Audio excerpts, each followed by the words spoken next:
I was standing in the ICU beside my wife's bed, listening to the cold hiss of the ventilator keeping her alive.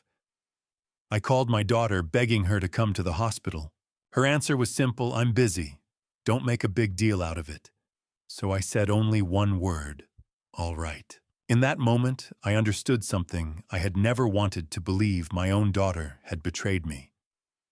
The next day, I signed one document and cut her out of my life. After that came 42 missed calls. I ignored every one of them. Before I reveal what happened after those 42 missed calls, take a moment to tell me where you're watching from and what the weather is like in your city right now. Don't forget to like and subscribe to follow this journey. Please note this story contains dramatized elements created to deepen the emotional impact. The sharp smell of hospital disinfectant usually signals cleanliness, but at exactly 9:47 p.m. in the Charlotte General ICU, it smelled more like the aftermath of a slow-motion car crash, the quiet collapse of a 40-year marriage. I sat there, Douglas Harrow, 65 years old, and newly retired from a lifetime of inspecting bridges, staring at the heavy double doors that had swallowed my wife only minutes earlier. For 4 decades, I had made a career of spotting danger before anyone else could see it: rust creeping through steel beams, hairline fractures, hiding inside concrete supports. My job was to find weakness before gravity and time finished the job. Yet somehow I had never once turned that same flashlight toward the foundation of my own life. My hands rested uselessly in my lap, heavy as stone. Rose had been driving down Highway 74, a road we had traveled together thousands of times over the years, when the brakes on her sedan simply stopped existing. That was the phrase the police officer used. The brakes didn't fail gradually. They were just gone. The surgeons called it a miracle that she survived the impact at all. But sitting there listening to the steady mechanical hiss of the ventilator through the ICU wall, all I could feel was guilt, deep, hollow, and relentless. I should have been the one in that car. I should have heard the warning squeal of worn brake pads, or noticed the softness in the pedal weeks earlier. I should have been paying attention. Instead, while my wife was hurtling toward a concrete pylon at 60 miles an hour, I had been standing in a hardware store parking lot loading bags of mulch into the trunk of my truck. For a man who spent 40 years predicting structural failure, this was the one collapse I should have seen coming. But the mechanical disaster wasn't the only thing gnawing at me that night. There was another silence, colder and far more disturbing. The silence from my own daughter. I checked my phone again. No missed calls, no texts, nothing. Lillian Harrow Shepard, 34 years old, owner of a thriving interior design firm, a woman who practically lived with her phone glued to her hand, had vanished into complete silence while her mother was lying on an operating table with her skull open. She had chosen not to come. Have you ever felt a bridge suddenly give way beneath your feet? The fall itself isn't what breaks you. It's the instant you realize that the structure you trusted your entire weight on was already hollow. I pressed the call button again for the 4th time. My thumb trembled against the screen. This time the line connected. But instead of panic or concern, I heard the muffled noise of music and laughter somewhere in the background. Then a long, irritated sigh. "Dad, I told you I'm exhausted," Lillian said, her voice cold and flat.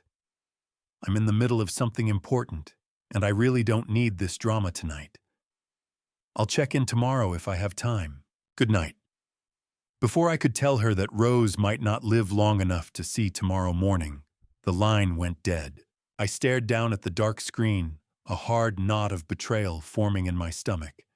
Something no surgeon in this hospital could remove. A few minutes later, Nurse Joyce approached with a clipboard in her hands.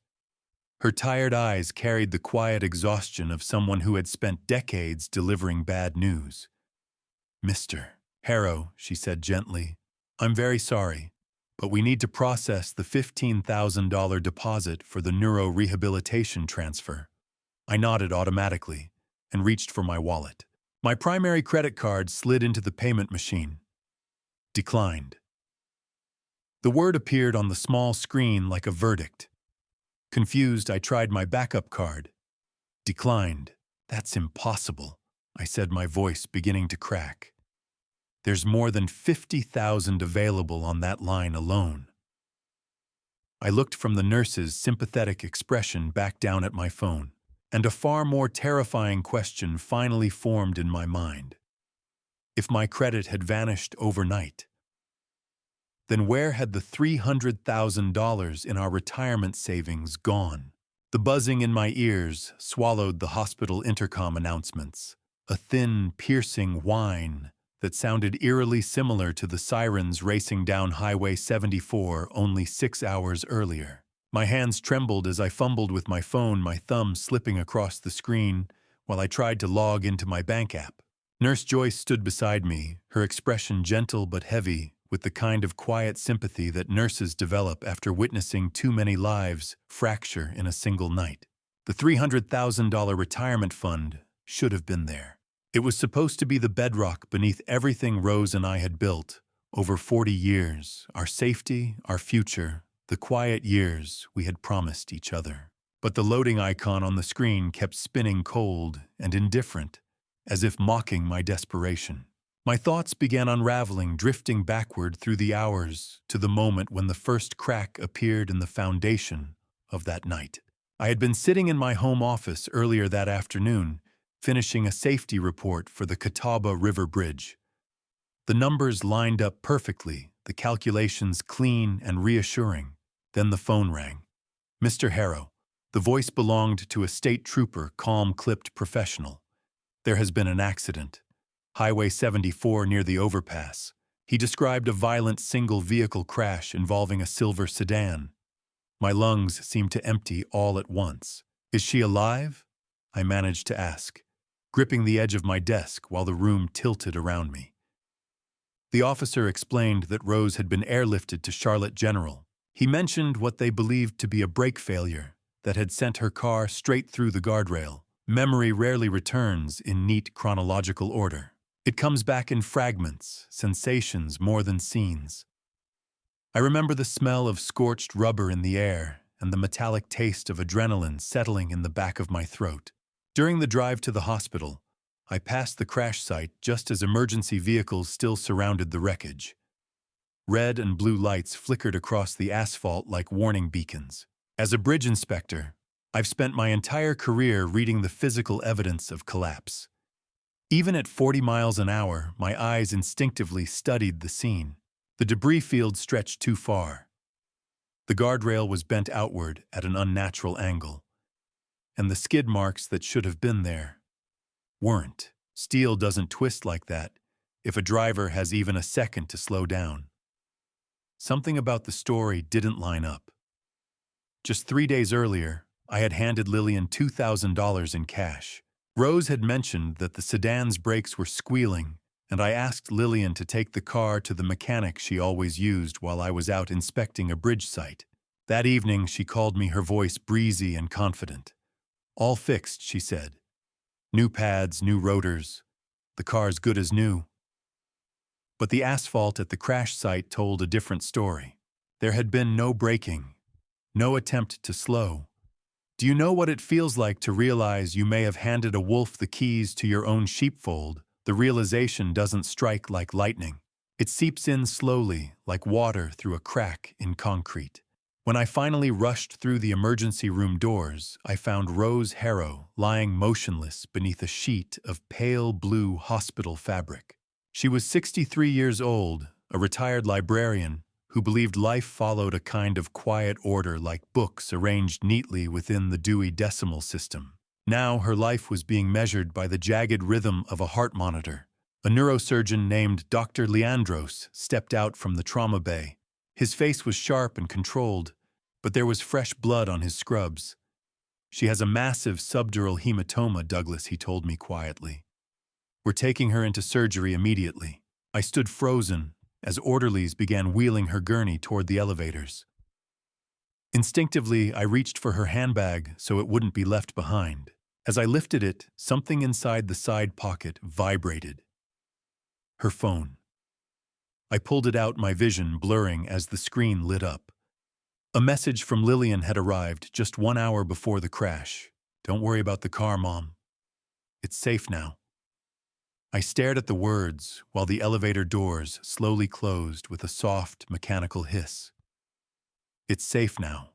The phrase echoed in my head as the elevator carried my wife away toward the operating room. Safe. Or silenced. My hands began to tremble, and it wasn't because of the cold hospital air. Grief is supposed to feel heavy, like a weight pressing down on your chest. But betrayal is different. Betrayal is cold, so cold, it settles in your bones and makes your teeth ache, even in a room that is already chilled by hospital air. I stood in the ICU hallway, holding Rose's phone, as if it were the last fragile thread connecting me to the woman fighting for her life behind those thick steel doors. The surgeons were somewhere beyond them, trying to stitch together what the crash had shattered. My hands trembled not from the air conditioning, but from the message glowing on the screen. Safe. The word felt sharp and wrong, like a piece of broken metal lodged in my throat. I stared at it again, my thumb hovering over Lillian's contact. I needed to hear her voice. I needed her to explain why she had told us the brakes were repaired when the highway showed no sign that they had ever existed at all. I tapped the call button, but before the line could connect, another message flashed across the screen. "I am currently unavailable. Please contact my assistant for scheduling." It was an automated do not disturb response. My own daughter had placed a digital wall between us while her mother lay unconscious on an operating table. Even Rose's phone had been filtered out of Lillian's life. I kept calling anyway. Once, twice, 5 times, 10. The automated response kept returning like a locked gate. It was almost 11 when the system finally broke and the call forced its way through. When Lillian answered, there was no panic, no tremor of fear, only irritation. "Dad?" "I told you," she said sharply. "I have a designer showcase at 8 in the morning. I've had a long day already, and I can't sacrifice my sleep over this overdramatic situation. It's not my problem right now. Good night." For a moment, I couldn't speak. The silence that followed was so deep I could hear the distant whir of floor polishers somewhere down the corridor. "Lillian," I finally whispered. "She's your mother. She has bleeding in her brain." But the line had already gone dead. Have you ever sat in a crowded building and still felt like the only human left alive? That kind of silence doesn't feel empty. It roars. By 2 in the morning, the surgeon finally emerged from the operating wing. Rose was alive, he said, but she was comatose. Stable but fragile. I sank into a hard plastic chair in the waiting room, trying to slow the tremor in my breathing. "Just one more bridge to cross, Addie," I murmured to the empty room. "We have the money. We're safe." I needed to believe that. I needed to believe the 40 years of savings sitting in our retirement account could carry us through this storm. I opened the banking app again to figure out why my cards had been declined. The screen glowed pale blue in the dark waiting room. The loading circle spun slowly, draining away my patience. Then the numbers appeared. The retirement account, our bedrock, showed $8,100. I refreshed the page. Then again. The investment accounts were empty lines. The checking account barely held $3,000. My pulse pounded in my ears as I opened the transaction history. One transfer stood out immediately. A massive withdrawal made at 9 p.m. tonight, while I had been begging doctors to save my wife's life. The recipient name froze my blood. Harrow Shepherd Designs. My daughter hadn't simply abandoned us. She had started stripping the house bare while we were still inside it. I watched the pale light of dawn slowly stretch across the hospital's linoleum floor, creeping forward like a thin sheet of water spreading across cold concrete. Each passing minute felt deliberate, measured. I was counting down to 8 in the morning, the hour when the ghosts haunting my bank account would finally have to answer for themselves. The air inside the hospital felt thinner now. The numb shield of shock had faded, leaving everything sharp and painfully clear. My daughter hadn't simply ignored us during the worst night of our lives. She had methodically dismantled the very structure of the life Rose and I had spent 40 years building. At exactly 8:15 a.m., my phone vibrated in my hand. An unknown number. I answered immediately. "Mr. Harrow," a calm voice asked. Her name was Maria. She introduced herself as a senior fraud investigator from the bank's headquarters. Her voice carried the quiet precision of someone accustomed to delivering difficult financial truths. "Mr. Harrow," she said carefully. "Our systems flagged a series of wire transfers linked to your account over the past 18 months. 18 months. The number struck me like a dull hammer. Maria continued each sentence, measured and controlled. These transactions were authorized through a durable power of attorney that was submitted in August of last year. A cold sweat spread across the back of my neck. "August," I whispered. "I haven't even gone to the bank with my daughter in at least 3 years. There was a brief pause before Maria spoke again. "The records show that the email associated with your account was changed approximately 18 months ago." She read the address aloud. harrow.records@gmail.com. I had never seen it before. Suddenly, the silence made sense. No alerts, no transaction notifications, no warnings. The entire digital trail had been quietly redirected, while hundreds of thousands of dollars were siphoned away. "She didn't just move the money," I murmured, leaning against the cold hospital wall as nausea rolled through my stomach. "She took my name." While we were speaking, Maria emailed me a copy of the document that authorized everything. The power of attorney.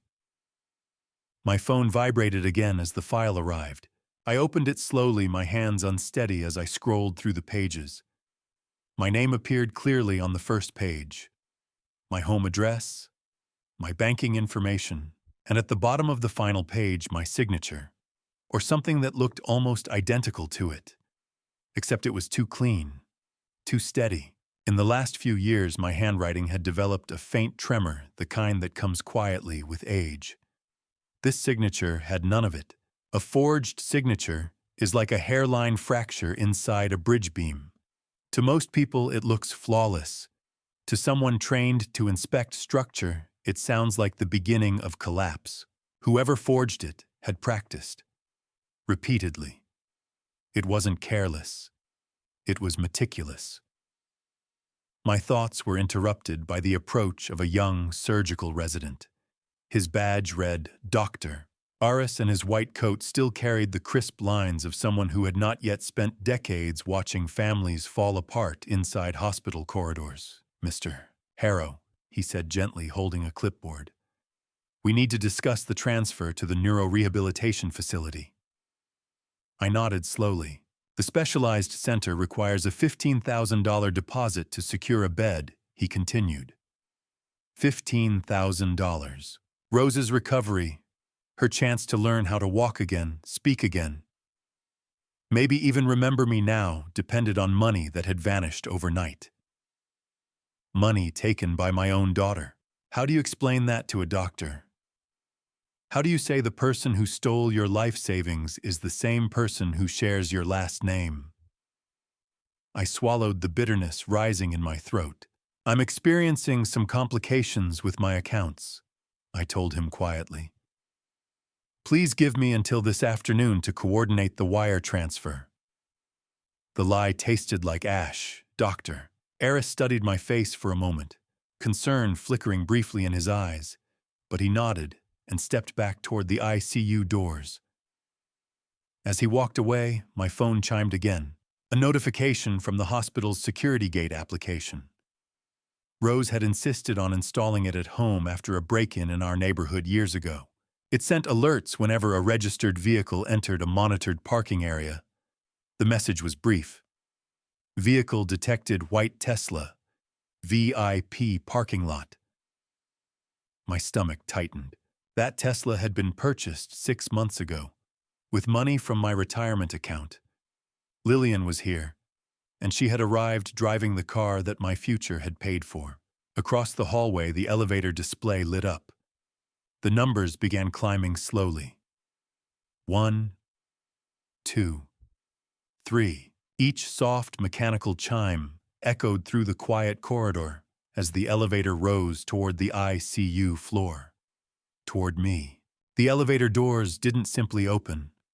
They parted with a soft metallic hiss that reminded me of a predator drawing breath before the strike. The display above them flickered dark as my daughter stepped out into the ICU waiting area, wrapped in what looked like $3,000 of Italian wool. Her heels struck the linoleum floor with a precise rhythm, sharp, deliberate clicks that echoed through the hallway like a hammer tapping nails into wood. Lillian Harrow Shepherd did not look for me right away. Instead, she paused beside the glass partition that separated the waiting area from the nurses' station. She tilted her chin slightly, studying her reflection, as if the hospital corridor were nothing more than a dressing room mirror. Her fingers smoothed the edge of her hair, checking every strand. She looked flawless. In her hand was a designer coffee cup, the rich aroma of roasted beans and expensive cream drifting through the sterile hallway. The scent clashed violently with the sharp chemical smell of disinfectant and the quiet desperation that hung over the ICU like fog. When she finally turned toward me, she walked over with controlled ease and offered a brief hug. It wasn't warm. It felt transactional, something polite people do when a greeting requires physical contact. "God, this place is depressing, Dad," she said as she pulled back, brushing invisible dust from the sleeve of her coat. "How do you tolerate this lighting? It's doing absolutely terrible things to everyone's skin." I stared at her, my daughter. Yet in that moment she felt like a stranger wearing a familiar face. "Your mother is in a coma, Lillian," I said quietly. My voice sounded rough, like gravel being crushed beneath a boot. "The lighting is the least of our problems." I guided her a few steps away from the nurses' station, toward a quieter corner of the hallway. My fingers twitched with a slow, controlled anger I could barely keep contained.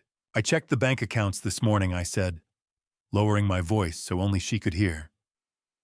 "I saw the transfers. Harrow Shepherd Designs now holds our entire retirement fund." Her expression didn't change.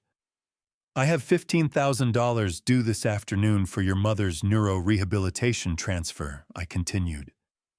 "I need that money returned immediately." I studied her eyes carefully. I searched for any sign of the daughter I had raised, some flicker of guilt, hesitation, or fear. There was none.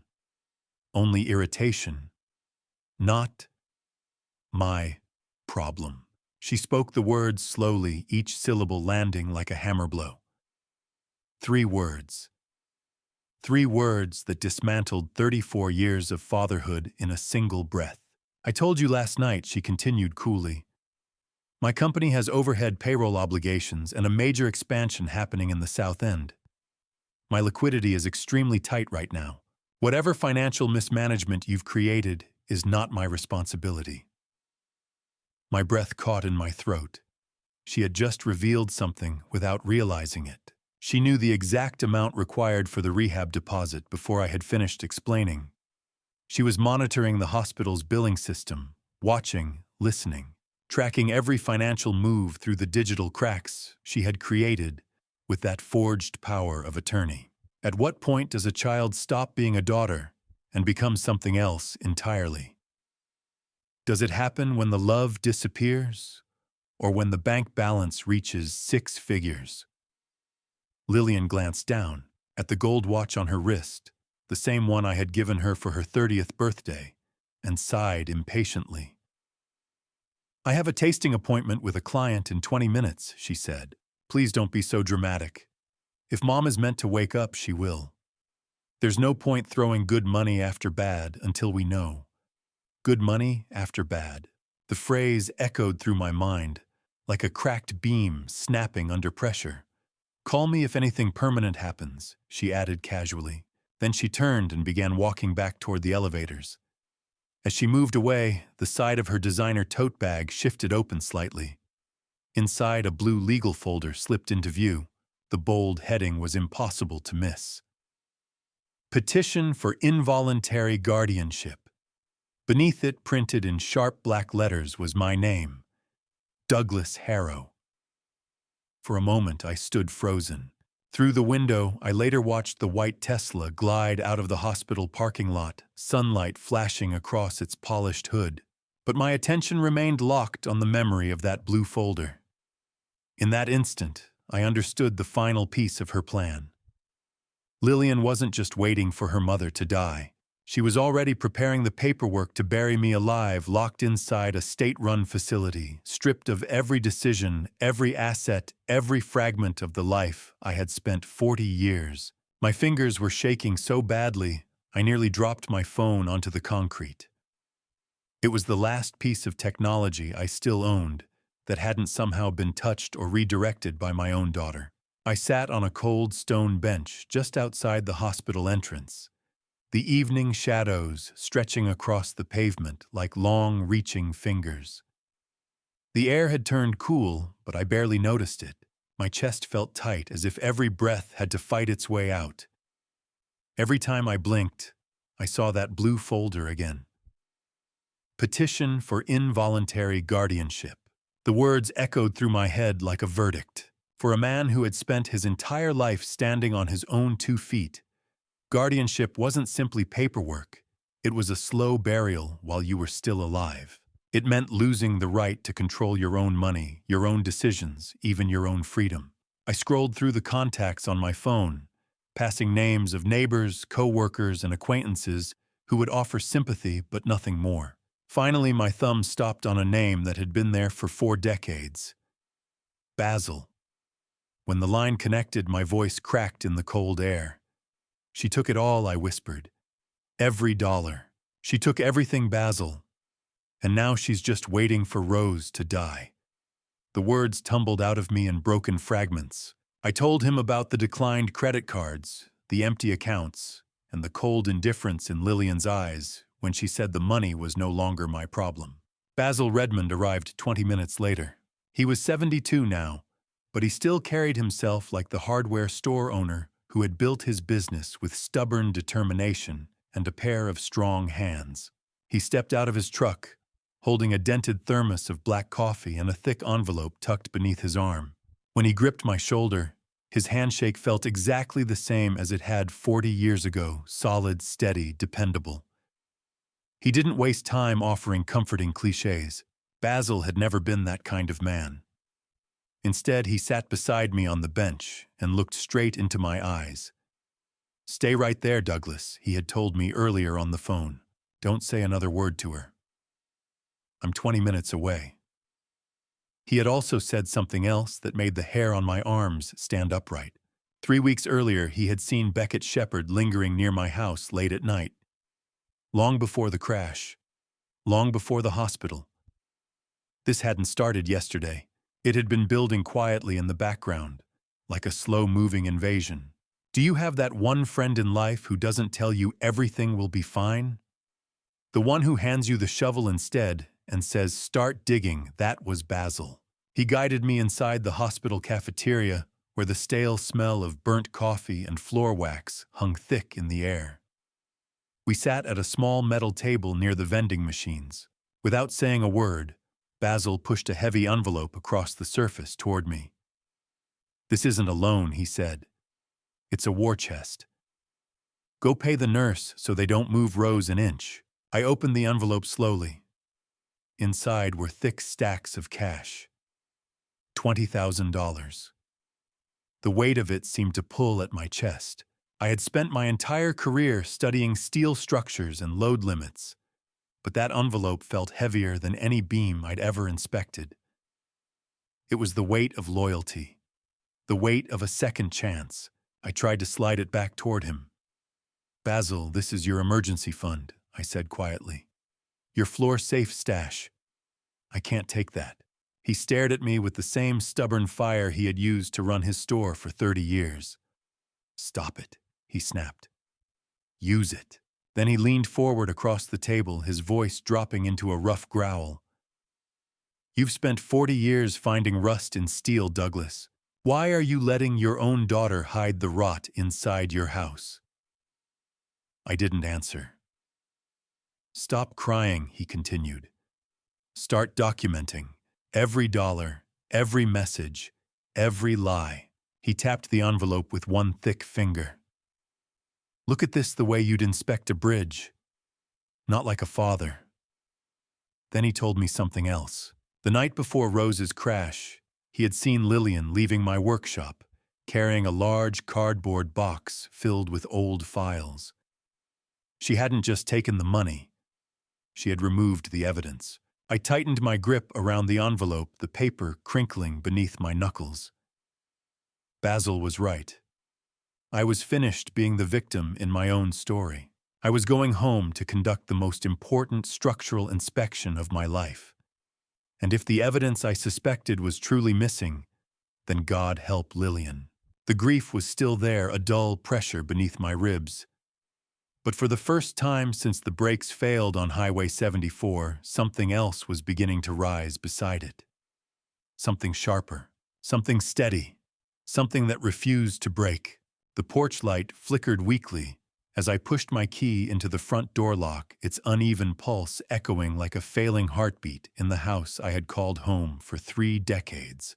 I stood there for a moment, in the thick North Carolina twilight, listening to the quiet hum of summer insects and feeling the weight of Basil's envelope pressed against my ribs like a shield of armor. For 40 years, I had inspected bridges for weaknesses, corrosion in steel cracks, hidden inside concrete. But as I stepped across my own threshold that evening, a painful realization settled over me. I had failed to inspect the structure of my own life. The moment I entered the foyer, something felt wrong. The house no longer carried the gentle scent of Rose's lavender sachets, the small details she loved tucking into drawers and closets. Instead, the air held a stale heaviness, mixed with a sharp note of expensive perfume, something unfamiliar, something that didn't belong to my wife. I paused, letting my eyes move slowly through the room. Years of structural inspection had trained my mind to notice the smallest irregularities. The stack of mail on the console table had been shifted several inches from its usual place. The thin layer of dust on my antique roll-top desk had been disturbed by fingerprints smaller than mine. My voice came out in a low whisper. "What did you take?" The words seemed to dissolve into the quiet walls.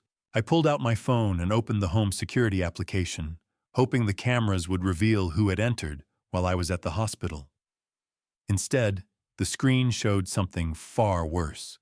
The last 48 hours of footage had been erased.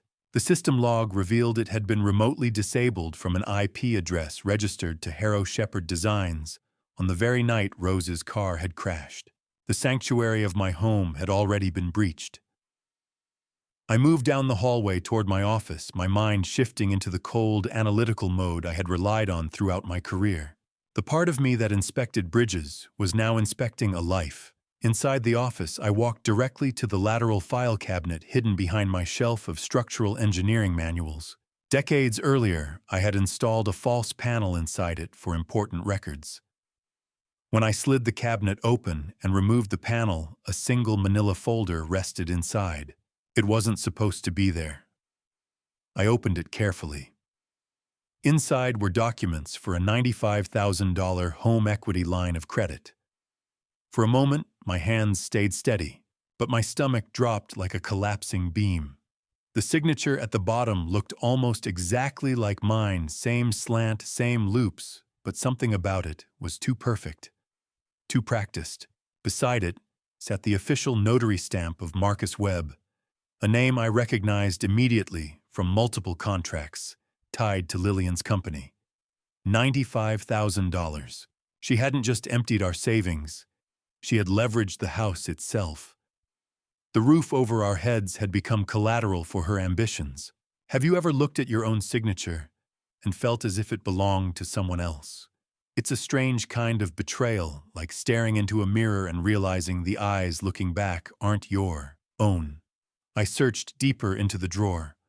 Tucked behind the loan documents were stacks of unopened bank notices and envelopes stamped "Return to Sender." They had clearly been intercepted before I ever had a chance to see them. Then I found something that made my chest tighten. Practice sheets. Dozens of them, pages filled with careful repetitions of my signature. My V, my S, every stroke and curve copied again and again. My daughter had spent hours studying the way I wrote my name, perfecting it. In that moment, the truth settled heavily over me. She wasn't just my daughter anymore. She had become a ghost inside my own system, a parasite living quietly within the machinery of my life. To her, everything I had built wasn't a legacy. It was inventory. My life had become a liquidation sale. A cold clarity washed through me then, the same clarity I felt when discovering a fatal fracture in a bridge support. The point where collapse becomes inevitable. I reached toward the top shelf and pulled down an old engineering safety manual from the 1980s. As I tilted it aside, something glossy slipped free and fell onto the desk. A brochure. It belonged to a private nursing facility called Sunset Pines. Inside it was a draft letter written by Lillian. She was requesting immediate placement for 2 residents under involuntary guardianship. 2 residents. Rose and me. I turned another page in the brochure. There, printed neatly beneath the facility description, was the pricing list for the memory care unit secured wing. Locked wards, restricted access, total control. The realization chilled me. Lillian didn't just want my money. She wanted me erased. My eyes scanned the desk again, catching something I had somehow overlooked. A folder lying half-hidden beneath a stack of documents. On the tab, written in careful handwriting, were 3 simple words: Rose's policy. I didn't just open the files. I performed an autopsy on my own bank account, following the blood trail of my life savings into the cold belly of Lillian's high-end lifestyle. My hands, usually steady from a lifetime of measuring steel tolerances, only stopped shaking once the first spreadsheet loaded on my monitor. I sat there in the pale glow of the screen, mapping out 18 months of systematic extraction. It was an engineering project of greed. I found the first major puncture wound, $120,000, funneled directly toward the down payment for her Charlotte luxury condo. Another $65,000 had been paid in a lump sum to Tesla. As I pulled up her firm's promotional videos on my second monitor, I watched her glide through a kitchen with marble countertops that I now realized were carved out of my 2030 pension. Every success she had touted at our Sunday dinners, every award and expansion, had been funded by the sweat and safety checks of my entire career. I found a photo on her public design blog posted the morning of the accident. She was at a champagne brunch celebration, smiling at the camera, while I was being told the brakes had failed on Highway 74. Trying to track Lillian's greed was like trying to map a termite infestation. By the time you see the hole, the structure is already gone. I dug deeper into the digital shadows and found the ghost payroll. Beckett Shepard, my son-in-law, had been receiving consulting fees of $5,000 a month, pulled directly from my stolen equity line. He wasn't just a bystander. He was the bookkeeper for the betrayal. Every holiday gift and polite thank you card from that couple over the last year had been bought with my own hijacked labor. I whispered to the empty office, "Beckett, you spineless coward. You were on my payroll without me even knowing." The transaction history showed that his consulting fees were immediately transferred to accounts linked to underground offshore betting sites. He had a debt, and Lillian had a way to pay it, provided he kept his mouth shut about the rot. Would you look for a motive in a child's eyes, or would you just look at the receipts? I chose the receipts. They don't lie like daughters do. Then I found the fatal deadline. There was an urgent failed transfer attempt from the day before the crash.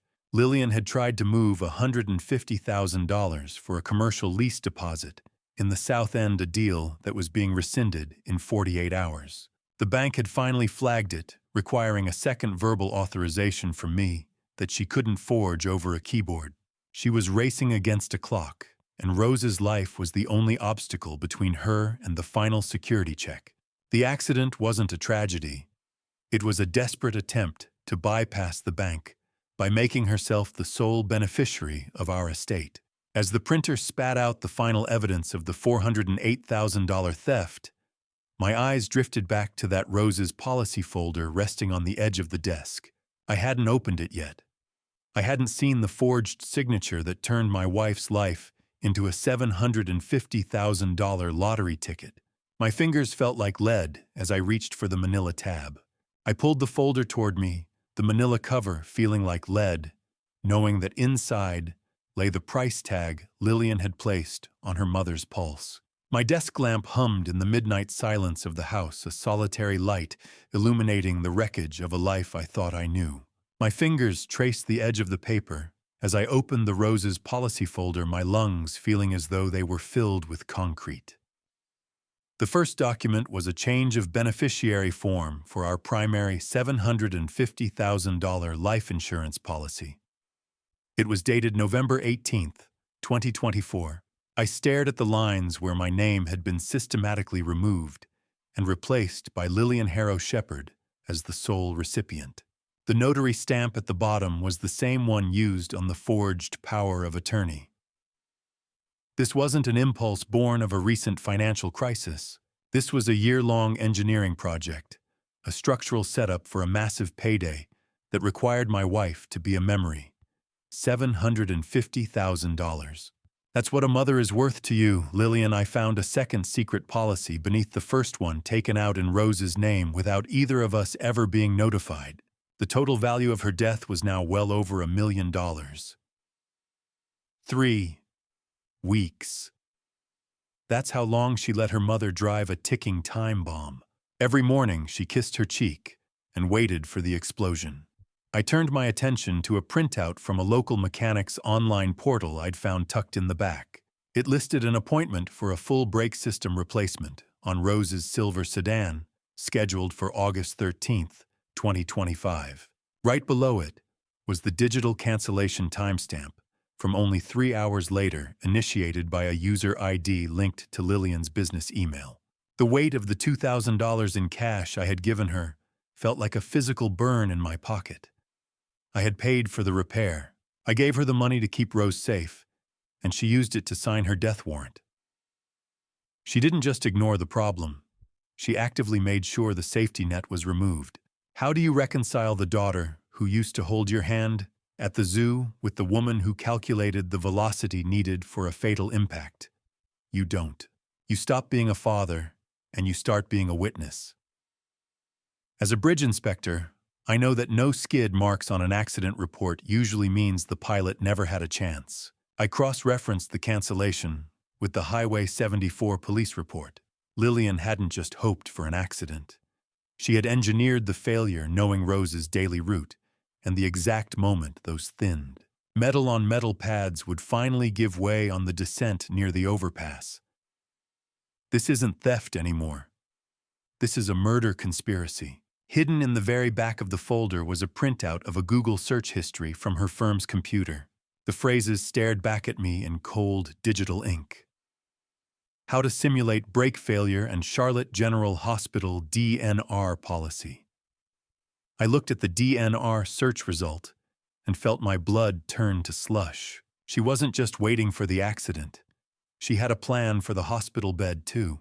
I reached for my phone, my hand finally steady with an icy, unwavering resolve. It was time to call the one person who could turn this paper trail into a prison cell. I didn't walk into the law firm. I marched into it with the heavy, rhythmic gait of a man who spent 40 years ensuring bridges didn't collapse, carrying a briefcase that contained the wreckage of my own family. The glass doors of Caldwell and Associates were polished to a mirror finish, but they couldn't hide the cold, surgical focus I felt vibrating in my own bones. I was no longer just a husband or a father. I was an inspector arriving at a terminal failure site. Jennifer Caldwell, 40. An attorney with a sharp bob and a gaze that could dissect a witness at 50 paces, stood behind her desk with a look of professional concern. She didn't waste time with pleasantries. I spread the blueprints of Lillian's theft across her mahogany desk, the forged haylock, the drained retirement statements, and the life insurance beneficiary changes that turned my wife's heartbeat into a countdown for a payday. I watched Jennifer's professional mask slip as she realized the sheer scale of the calculated betrayal. She had seen children steal from their parents before, but she told me she had never seen a child plan their mother's funeral while the woman was still healthy enough to drive. I sat there unwavering and told her the truth she was already seeing. Lillian didn't just want the money. She wanted us gone. Detective West reveals that Lillian's business, Harrow Shepherd Designs, was already under a quiet investigation for tax evasion. And my evidence was the final piece they needed to bring the whole structure down. Have you ever looked at a man whose job is to catch monsters and seen him flinch? That's when you know your own blood has crossed a line no one should ever touch. Detective Anthony West, 50, a man whose suit looked as tired as his eyes, but whose handshake held the weight of 20 years in the Financial Crimes Division, entered the room with a heavy notebook. He grew quiet as I presented the mechanical smoking gun, the logs showing Lillian had canceled the brake repairs I had already paid for. He looked at the search history for simulating brake failure, and then back at me. "This isn't just a paper trail anymore, Douglas," he whispered. "This is a crime scene with a pulse." We were moving beyond financial abuse and into the territory of attempted first-degree murder. The air in the room felt thick, pressurized, like a deep-sea cable about to snap. West and Caldwell outlined the initial charges: elder financial abuse, 3 counts of forgery theft by swindle insurance fraud, and conspiracy to commit murder. 7 felonies. 1 for every year I spent teaching her how to ride a bike, how to drive, how to be a person. What a waste of a life. I picked up the pen to sign the formal complaint against my own daughter. "Once you sign this, Douglas, there is no making it go away for a family dinner," West warned. "This is the state of North Carolina versus Lillian Harrow Shepherd." I didn't hesitate. "My daughter died the moment she canceled those repairs," I told him, as the ink dried on the page. "I am just seeking justice for my wife." West noted that the notary who signed the forged documents was already flagged in a different fraud case, potentially linking Lillian to a larger criminal network. As I walked to my car, Detective West's last words echoed in my skull. "We're going to need a search warrant for her firm's server, Douglas. There's a file on there she thinks is deleted, but we've already seen the ghost of it." The sound of my phone ringing as I pulled out of the parking lot was a sharp, digital intrusion that made my grip tighten on the steering wheel, the first of many calls that would change the course of the next 48 hours. Detective West didn't wait for a greeting. He told me to turn around and come back to the station immediately. There is a specific kind of cold that doesn't come from the wind. It's the chill that settles in your marrow when you realize your only child has been shopping for your replacement life while you were still living it. I sat in the digital forensics lab, the air smelling of ozone and overworked cooling fans, as West showed me what they had found on the encrypted server. The tech team had bypassed a folder titled Final Transition. It was a blueprint for an erasure. West revealed a series of PDF documents that made the room feel like it was spinning a pre-filled guardianship petition for me, citing early onset cognitive decline and a brochure for Sunset Pines. She had the psych evaluation forms partially filled out. Douglas West said, his voice dropping to a low rumble. She just needed a doctor's signature, and she was already talking to one. I stared at the screen, my heart hammering against my ribs. Early onset decline. I am a bridge inspector. I notice things people miss every day. I am not the one losing my mind, but the plan was already in motion. Erased. Not dead, but gone. A ghost in a state-run facility while she toasted to her success in our dining room. I reviewed the spreadsheets found in that folder, and a wave of nausea washed over me. It was an inventory of my life, my specialized workshop tools, Rose's rare first edition book collection, even the wedding china we'd used for 40 years. She had everything priced out for an estate sale. The plan showed that Lillian intended to move us into Sunset Pines within 48 hours of Rose's unfortunate accident, while I was still too shell-shocked to resist the guardianship papers. I discovered that she had already listed our family home on a private pocket listing for investors with a closing date scheduled for just 10 days away. She didn't just want the house. She wanted to sell the memory of us. A home isn't just four walls. It's a structural support for the soul. Lillian was pulling the beams out one by one, waiting for the roof to crush us. I looked up Sunset Pines on my phone while West continued the briefing. The reviews were a horror story of neglect and locked wards. "This place, it is a prison for the old," I whispered. She wanted to lock us away in a room with a view of a brick wall. West nodded grimly. She wanted to erase the evidence of where she came from, Douglas. It is time to show her we are still here. The psych eval document wasn't just a draft. It had been falsified with a forged signature from a local clinic where Lillian did a design project, making the guardianship process look dangerously imminent. I looked at that forged report and felt a new kind of fear. She wasn't just stealing our money. She was setting a trap that would strip me of my legal right to even speak. And then West's phone buzzed with an incoming text from the lab. "Douglas, they just decrypted the private messages. You need to hear this.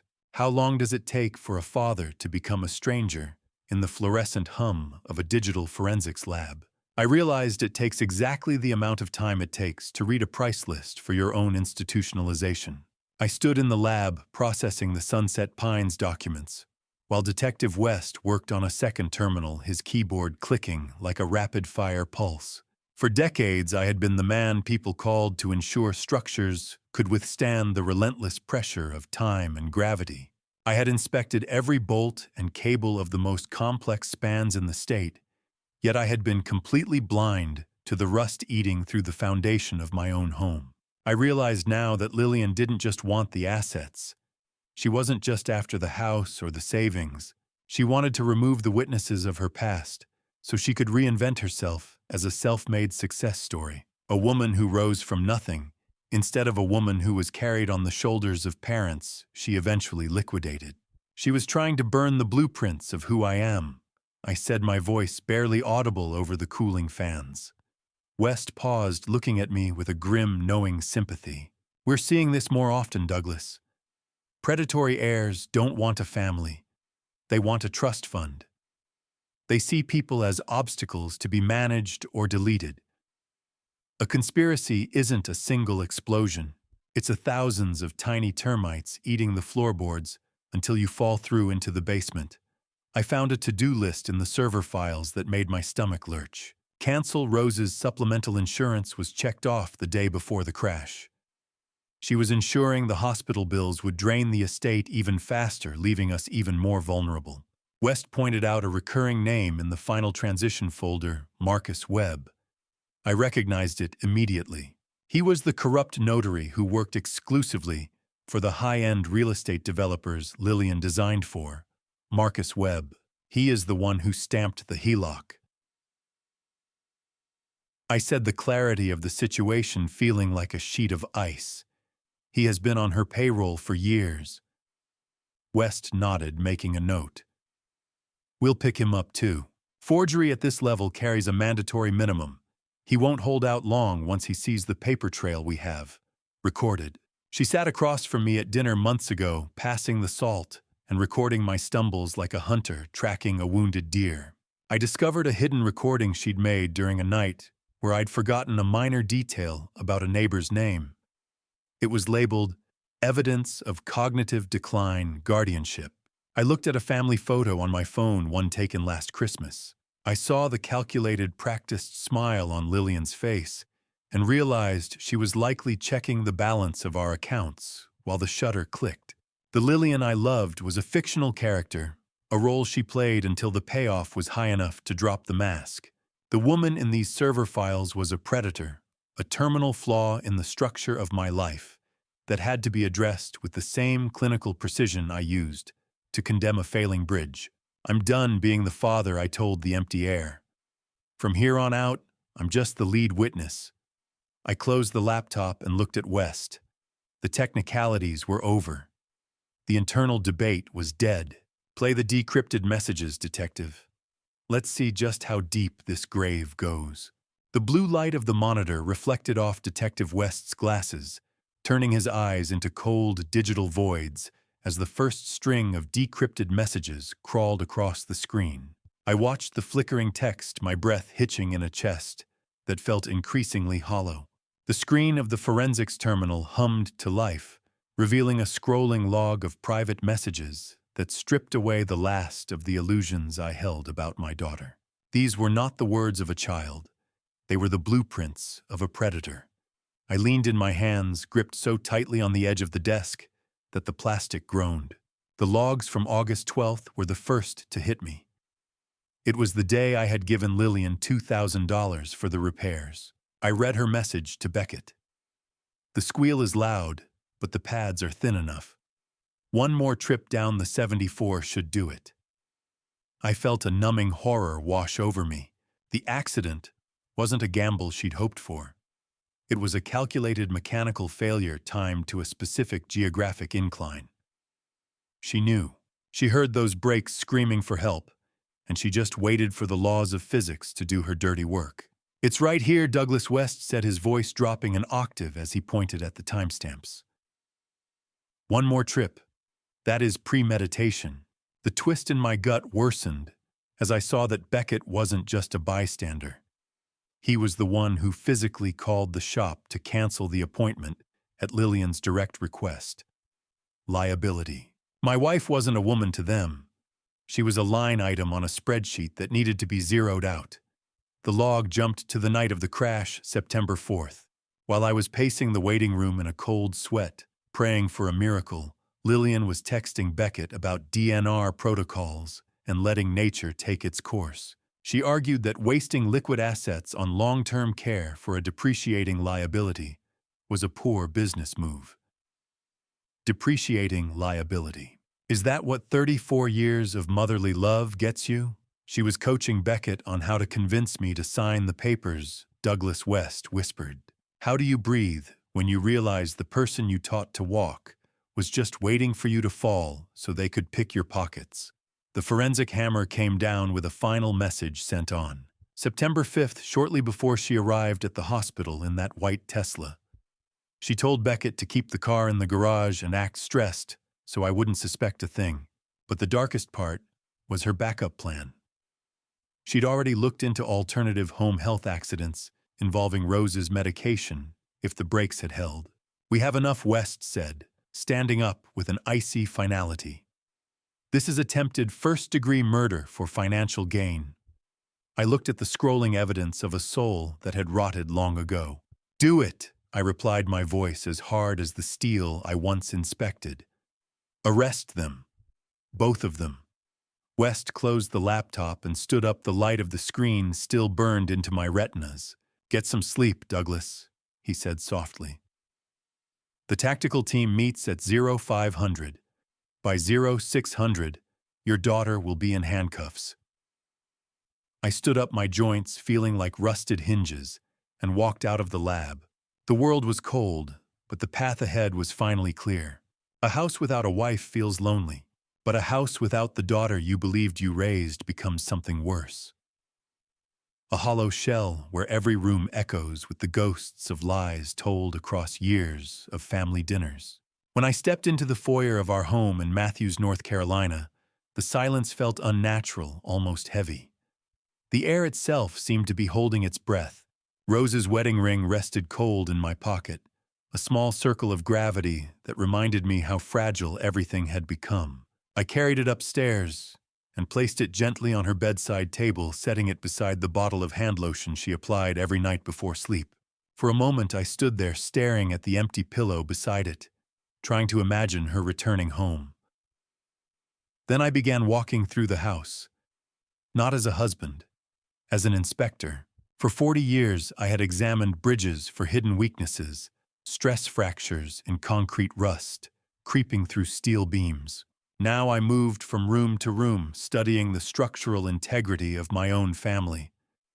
What I saw made me realize something painful: the damage hadn't appeared overnight.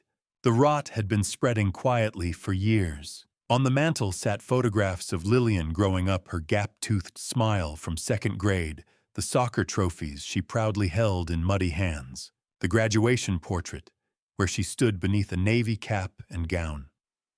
Once those images had marked milestones in a life I believed I understood. Now they looked different. Less like memories, more like the early stages of a carefully planned deception. A sudden instinct pushed me toward the kitchen floor. I knelt beside the oak dining table, examining the baseboards along the wall, checking for anything that felt out of place. My fingers brushed something small and plastic hidden beneath the table's edge, a tiny black tab. I pulled it loose and felt my stomach tighten. It was a high-sensitivity recording device. For months, maybe longer, someone had been listening to our private conversations while we ate breakfast together. Listening while we laughed, argued, or spoke about money. She wasn't just stealing, I murmured to the empty chairs around the table. She was spying. The word that followed came quietly. Parasite. At 5:47 p.m., the house phone suddenly chirped.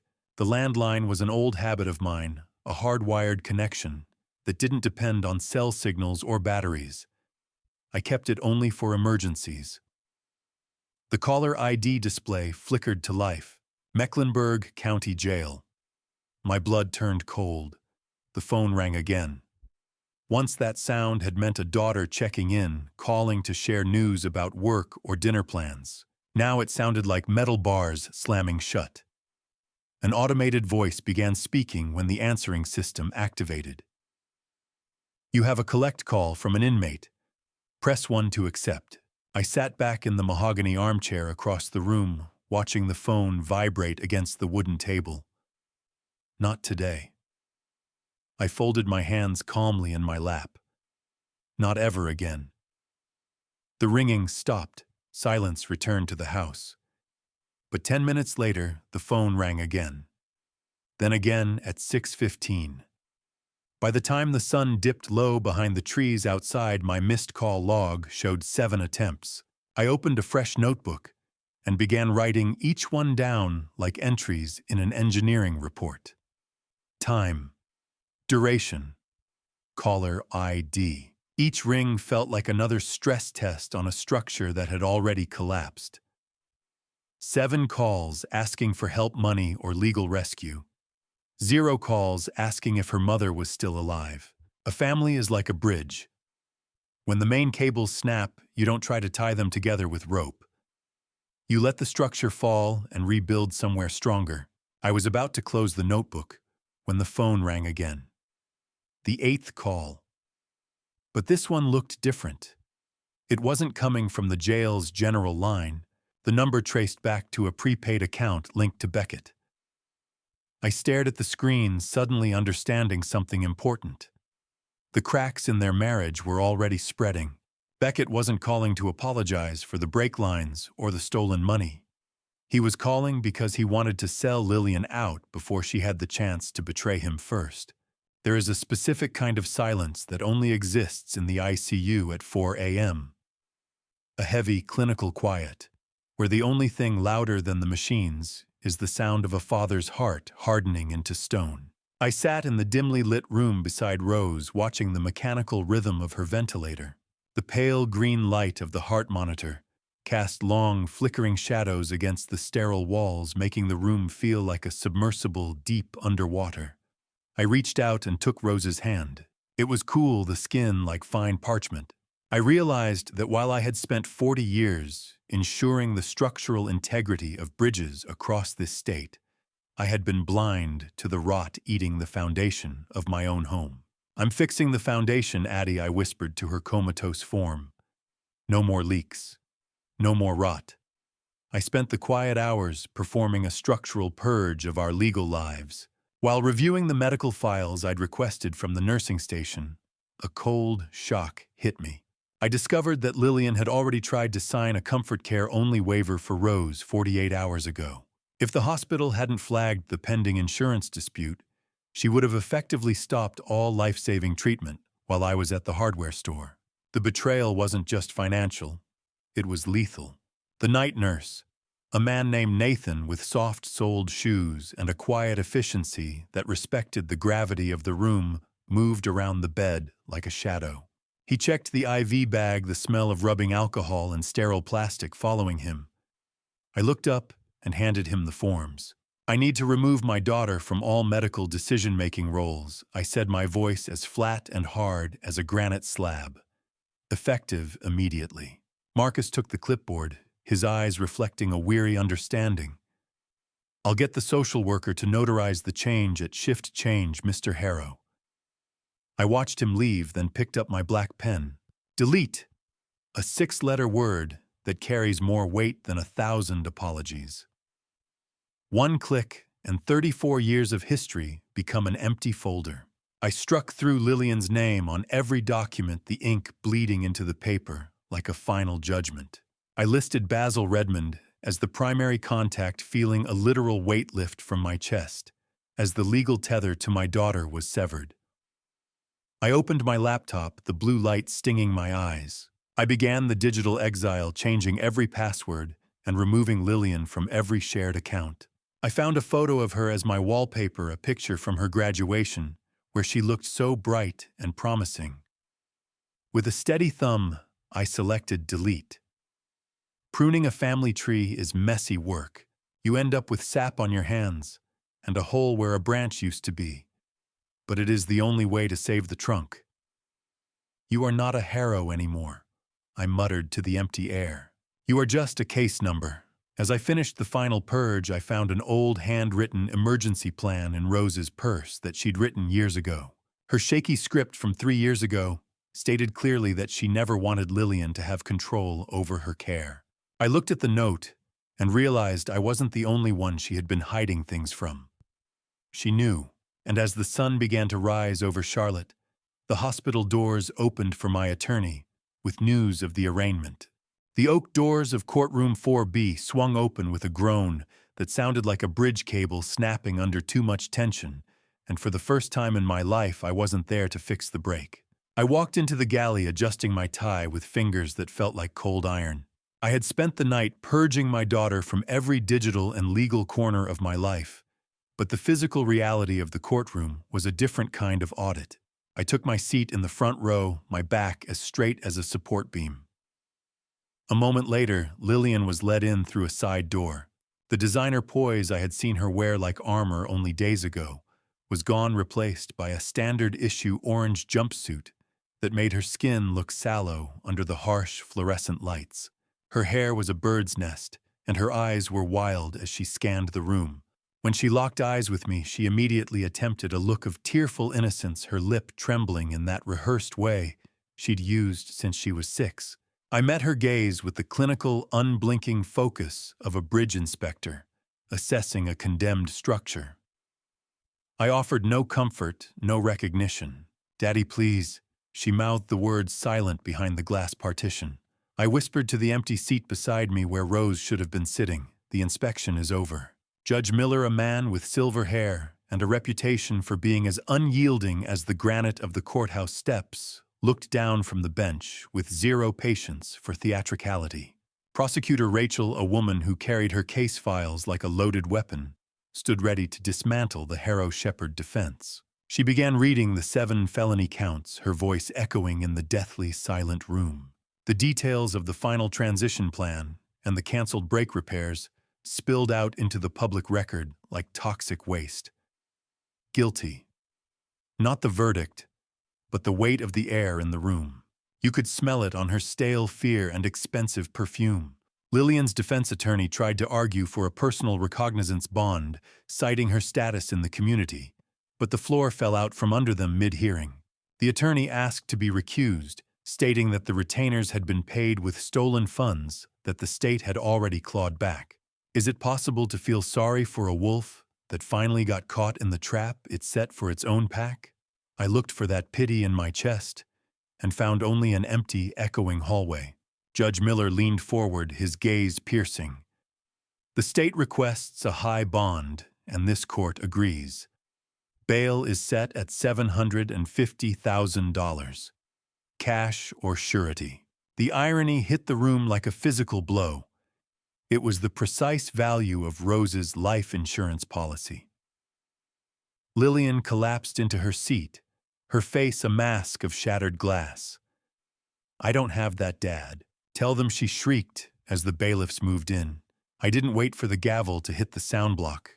I stood up and turned my back on the woman I used to call my daughter, walking toward the exit, while she was still being led away to a cell she couldn't buy her way out of. As I stepped past the heavy oak doors and into the hallway, my phone buzzed in my pocket. I pulled it out, expecting a call from Jennifer, but it was a text from Nurse Joyce. "Rose is awake. She's asking for Lillian." My world tilted on its axis.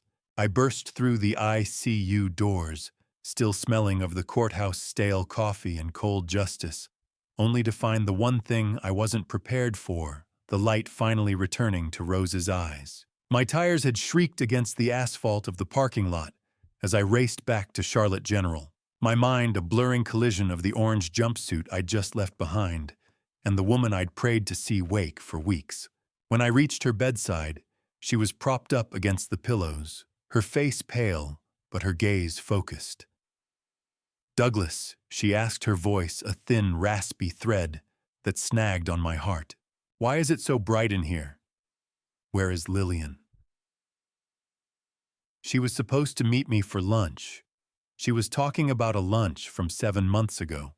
I reached for her hand, my skin feeling rough and calloused against hers, which still carried the faint scent of hospital soap and antiseptic. "Addie, take it slow," I whispered, trying to keep my voice from cracking like sun-baked timber. "You have been asleep for a while." She looked at me with a confused, soft smile, then mentioned that she'd secretly given Lillian a second set of keys to my private workshop back in the spring. She thought it would help us bond over my old blueprints. The revelation was a fresh puncture wound. Lillian hadn't broken into my files she'd been invited in by the very woman she intended to kill. Amnesia isn't a blank slate. It's a structural bypass. Her mind had built a bridge over the truth, because the truth was a drop too steep to survive. "Doctor." Aris stepped into the room, his expression a mixture of professional triumph and clinical caution. He explained the retrograde amnesia, the lost months, that coincidentally covered every moment of Lillian's escalating theft. To my wife, our daughter was still the perfect, devoted girl who brought her lavender lattes and shared secrets. She wouldn't just leave me here. Douglas Rose insisted, her voice gaining a frantic, sharp edge. "Did you say something to her? Did you two have another fight about her business?" She looked at me not with love, but with a growing suspicion that I was the one standing in the way of her happiness. "It's not a fight, Addie. It is a criminal case." I said the words, feeling heavy and wrong in the sterile air. Liar. That word coming from Rose's lips felt sharper than any shard of glass on Highway 74. She began to struggle against the translucent tubes tethering her to the monitors. "You are lying. You have always been too hard on her. You're jealous because she's successful. Get out, I want my daughter." The machines began to wail a chorus of electronic panic as her heart rate spiked on the monitor. I tried to reach for her to show her the bank records I carried in my pocket, but she recoiled as if my touch was poison. "I want Beckett." She screamed, her face flushed a dangerous red. "He's the only honest one, call Beckett." She had no idea he was the one who had already traded her life for a reduced sentence. The nurses swarmed the bed, their blue scrubs a blur of motion as they moved to sedate her. As they pushed me toward the door, Rose's voice followed me into the hall, raw and desperate. "I know my daughter, Douglas. She would never hurt me." I stood in the corridor, the silence of the hospital settling over me like a shroud, and I knew there was only one way left to save her. I had to show her the practice sheets. A bridge doesn't just fall. It screams before the steel snaps, and as I walked back toward Rose's room with the evidence in my hand, I could already hear the sound of her world tearing apart.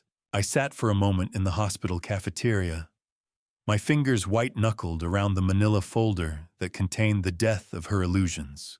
The tea in front of me had gone cold, as stagnant as the air in this building.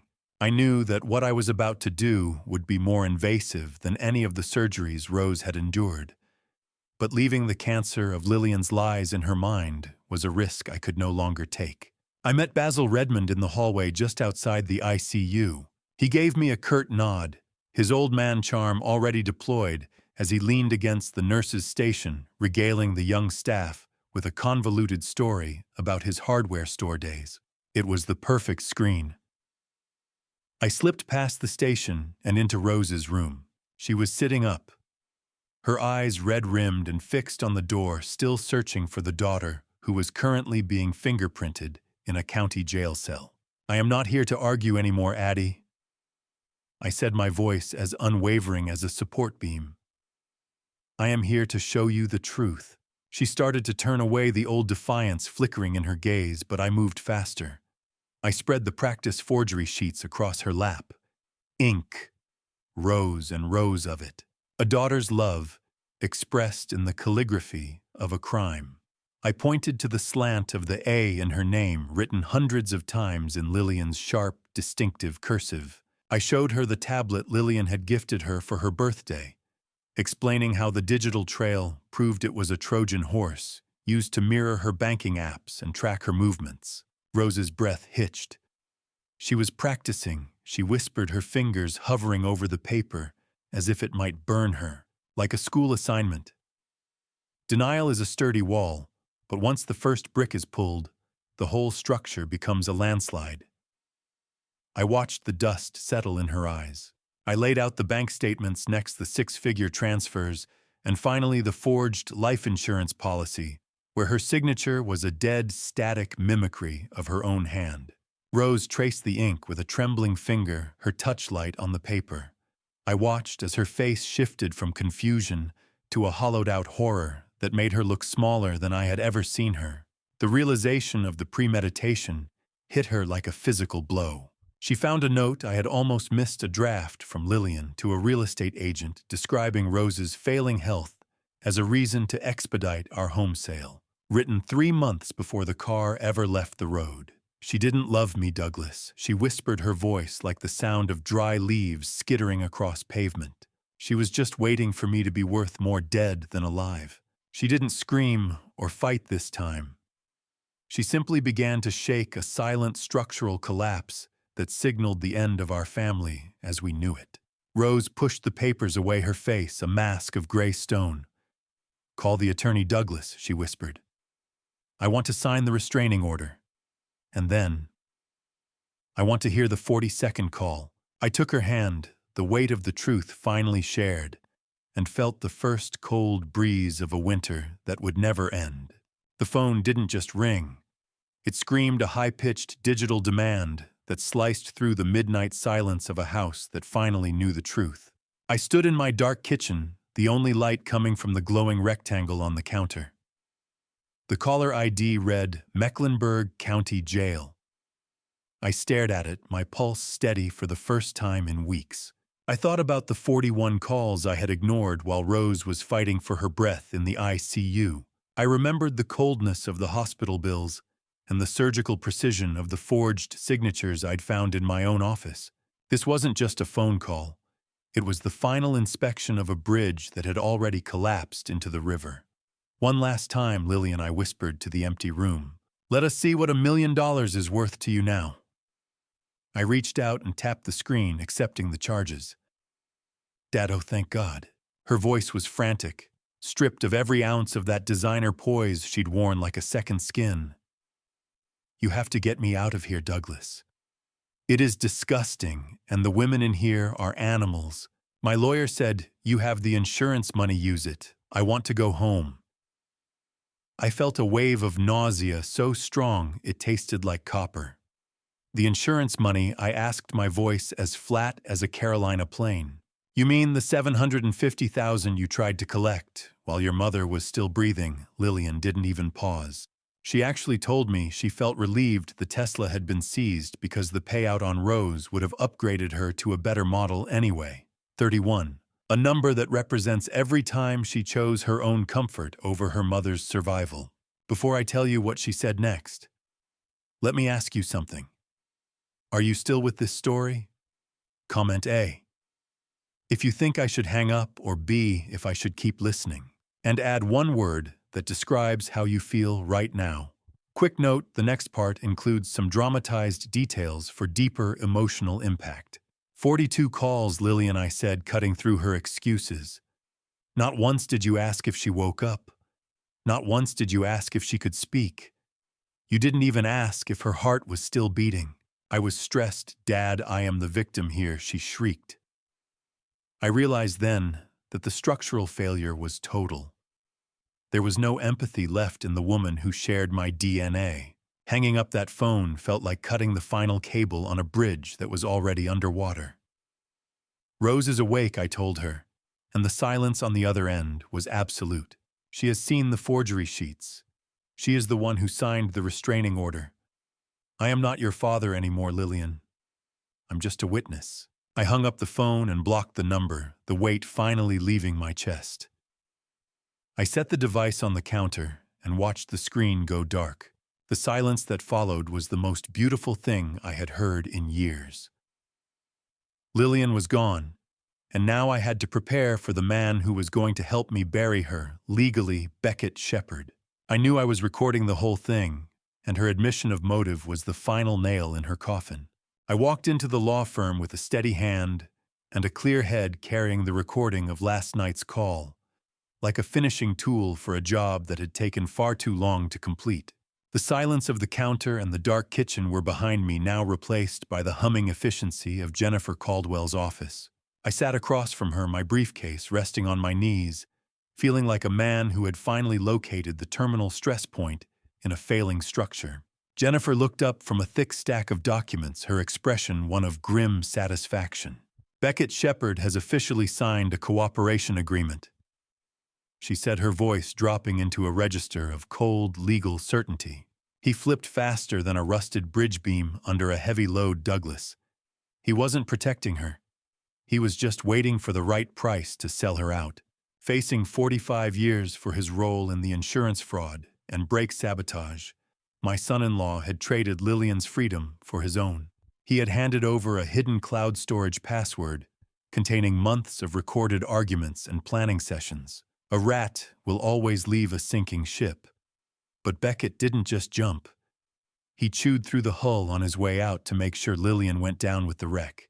Beckett's statement revealed that the car crash on Highway 74 wasn't her first attempt.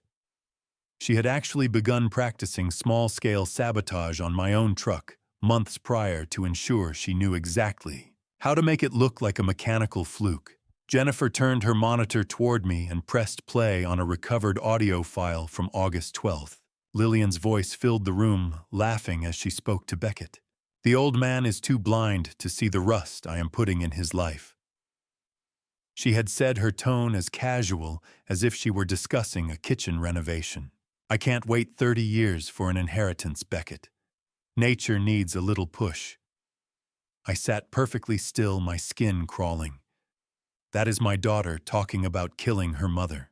She explicitly detailed using the insurance payout to settle Beckett's gambling debts and fund her firm's expansion. Airtight. The most beautiful word in an inspector's vocabulary. No cracks, no leaks, no escape. The attorney explained that this testimony, combined with the forensic recordings and the 42 call logs I had provided, made the case unwinnable for the defense. Lillian had even picked out a memorial garden for Rose before the crash happened, using the design as a pitch to show prospective investors how her brand honored legacy. It was a level of sociopathic planning that exceeded even my darkest suspicions. This is it, Douglas, Jennifer said, closing the file with a definitive thud. We have the motive, the method, and now the confession.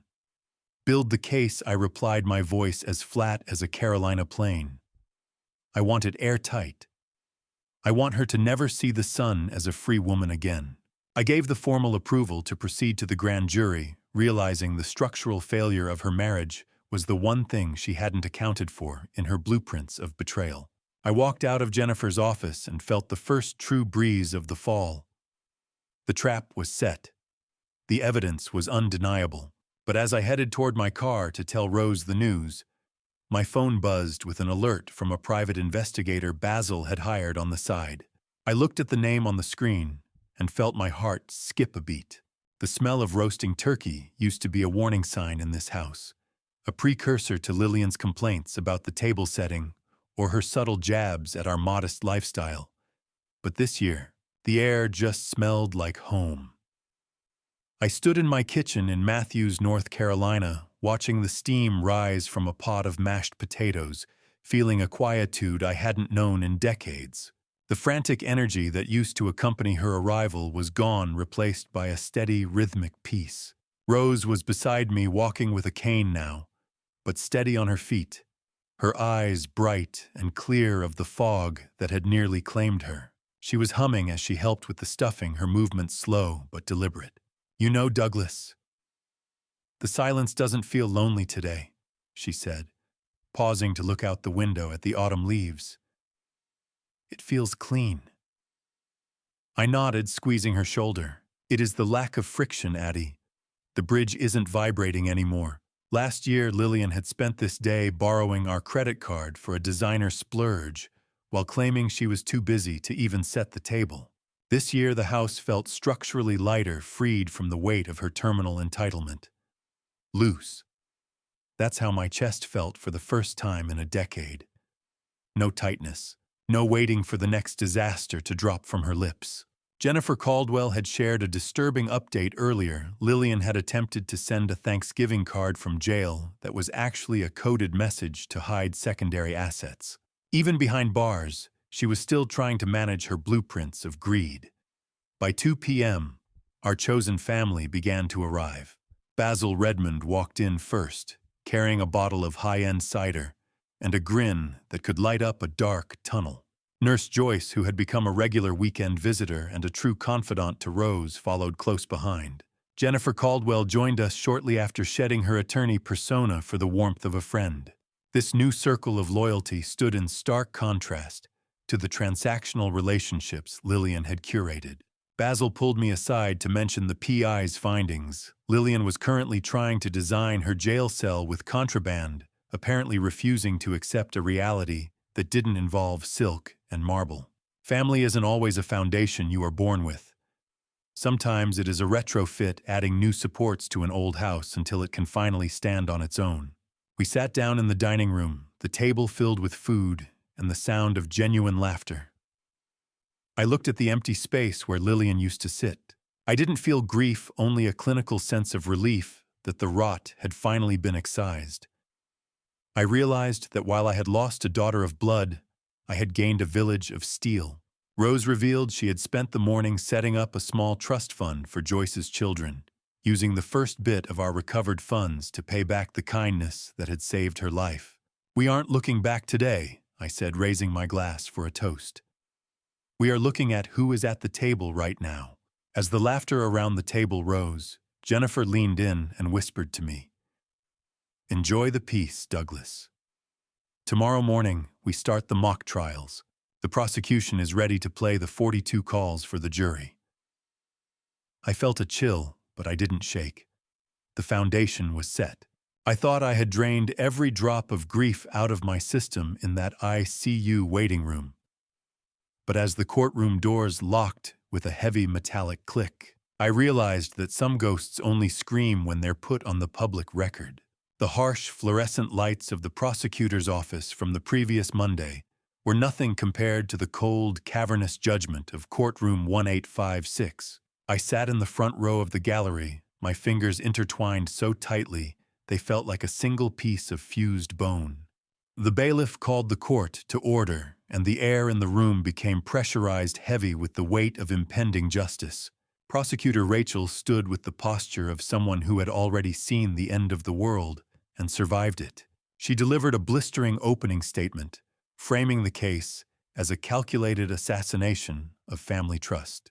She introduced the 42 calls motif, explaining how Lillian used the jail's communication system not to seek forgiveness, but to further her extortion. I watched my daughter at the defense table. She was dressed in a conservative navy suit, trying to mimic a professional persona that had long since rotted away. One of the early calls played during the opening revealed Lillian attempting to coach Beckett on how to accidentally delete our home office backup server while I was still at the hospital. She wasn't looking for a family, Rachel told the jury. She was looking for a payout. Detective West was called to the stand to authenticate the recordings. As the first 10 calls played, I felt a familiar nausea. Lillian's voice filled the room, not sobbing or broken, but demanding and shrill. She complained about the thread count of the jail blankets and the quality of the water. Vitamins. She was worried about her skin regimen and demanded Beckett find her designer supplements while the woman who gave her life was being kept alive by a machine. The contrast was so sharp, it felt like a blade. Have you ever heard your own voice break over a PA system? It sounds like the structural failure of a man's entire belief system, broadcast in high definition. The prosecution saved the final set of calls for the end of the morning session. The courtroom fell into a pin-drop silence as my own recorded voice finally answered the 42nd attempt. The raw pain of that midnight confrontation echoed through the speakers, filling every corner of the room. "Did you ever ask if Mom was alive?" the speakers blared. "Did you ever ask if she could breathe?" Several jurors were visibly crying, wiping their eyes with crumpled tissues. "I'm not your father anymore. Goodbye, Lillian." The audio revealed a 30-second ghost call she tried to make to a private investigator to track my movements after I hung up, proving the hunt never stopped. As the audio died out, the lead juror looked directly at Lillian with a look of such visceral loathing that I knew the trial was already over in their minds. Her mask of composure finally shattered not into tears, but into a scowl of pure narcissistic rage. She leaned over and whispered something into her lawyer's ear that made the man turn pale, his eyes darting toward me with a sudden sharp fear. "The state calls Douglas Harrow," Rachel announced. I stood up my legs, feeling like lead pipes, and moved toward the witness stand to finish what I had started. The witness stand is a lonely place, a small island of wood and Bible-sworn truth, surrounded by a sea of people waiting to see if you'll sink or swim under the weight of your own tragedy. My hand trembled slightly as I placed it on the Bible to take the oath, the leather cool and worn under my palm. I looked up and scanned the jury box. A retired teacher in the front row was clutching her tissues, her face a map of empathy, while a young man in the back stared at Lillian with a look of pure clinical judgment. The atmosphere was thick with the residue of the recordings they had just heard. It felt like a bridge undergoing a final terminal stress test. I realized then that I didn't need to be an avenger. I just needed to be the inspector who points out the rot. I took my seat and looked toward the defense table. "They see you now, Lillian," I thought. "No amount of Italian wool can hide the structural failure of your soul." As I began my testimony, my eyes caught a glint of white gold at her ears. She was wearing Rose's vintage pearl earrings, the ones my wife only wore for anniversaries. She must have stolen them during her last visit before the arrest. It was one more small, jagged theft in a lifetime of them. During my direct examination, Lillian didn't show an ounce of fear. Instead, she sighed loudly and rolled her eyes as I described the long nights I spent by Rose's bedside in the ICU. She whispered to her lawyer, a smirk dancing on her lips that suggested she found the entire proceeding beneath her dignity. Her entitlement was a physical presence in the room, clashing violently with the emotional wreckage the jury had just endured. Have you ever seen a mask shatter? It doesn't break into clean pieces. It splinters into something jagged and dangerous. The prosecutor asked me to describe the moment I discovered the folder labeled Final Transition. I spoke about the nursing home brochure and the spreadsheets that priced out our lives like scrap metal. "Dad, stop being so dramatic," Lillian hissed from the table. "Order," Defendant will remain silent. Judge Miller barked his gavel, striking with a sharp crack. But the dam had already burst. Lillian finally snapped. She stood up, her face contorting into a mask of narcissistic fury. "It was a 5-star facility, you ungrateful old man," she screamed, her voice echoing off the high ceilings. "I was fixing your mess. I was providing you a lifestyle you were too unrefined to appreciate." In those 30 seconds, she confirmed every accusation. She actually argued about the quality of the prison she'd chosen for me. That was her love. The courtroom fell into a stunned, horrified silence as she inadvertently revealed she had already paid a non-refundable deposit to Sunset Pines, using the money stolen from our equity line. 5-star. She had institutionalized our future before the brakes even failed. Lillian sank back into her chair, her chest heaving while the lead juror scribbled a single word on his notepad in letters so large I could see the ink from the stand. The trial wasn't just a legal proceeding anymore. It was a sentencing. I sat there unwavering, watching the dust of her reputation settle. But then the defense attorney stood up for cross-examination, his expression shifting into a shark-like grin. He was holding a grainy, sepia-toned photo I hadn't seen in years, and the air in the room suddenly turned very cold. Mr. Thorne didn't just walk toward the stand. He circled it like a shark that had scented a crack in a deep-sea cable, holding a glossy 10 by 12 photo like a jagged piece of shrapnel. I sat on the witness stand, my hands resting flat on the railing, watching the defense lead approach. Mr. Thorne, the defense lead with a suit that cost more than a small car, and a smile that never quite reached his predatory eyes, leaned over the witness rail. He slapped the photograph down in front of me. I recognized it instantly, the 2018 bypass collapse. It was a file I kept in my private workshop, a reminder of the one professional scar I carried. I realized then that Beckett Shepard must have stolen this during one of our bonding visits, a calculated theft intended to weaponize my own history against me. "You are an expert at missing the signs of structural collapse, aren't you, Mr. Harrow Thorne?" asked his voice, dripping with condescension. "You inspected this span weeks before it fell, yet you found nothing. Is it possible your accusations against your daughter are just another example of you missing the truth until it is too late to save face?"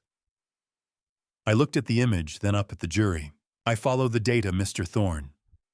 I replied, my voice calm and low. "Even when it hurts, steel is honest. It moans when it's tired and it snaps when it's broken. People, they just smile and keep tightening the bolts until you're crushed under the weight of their expectations." I leaned into the microphone, the silence in the courtroom so absolute.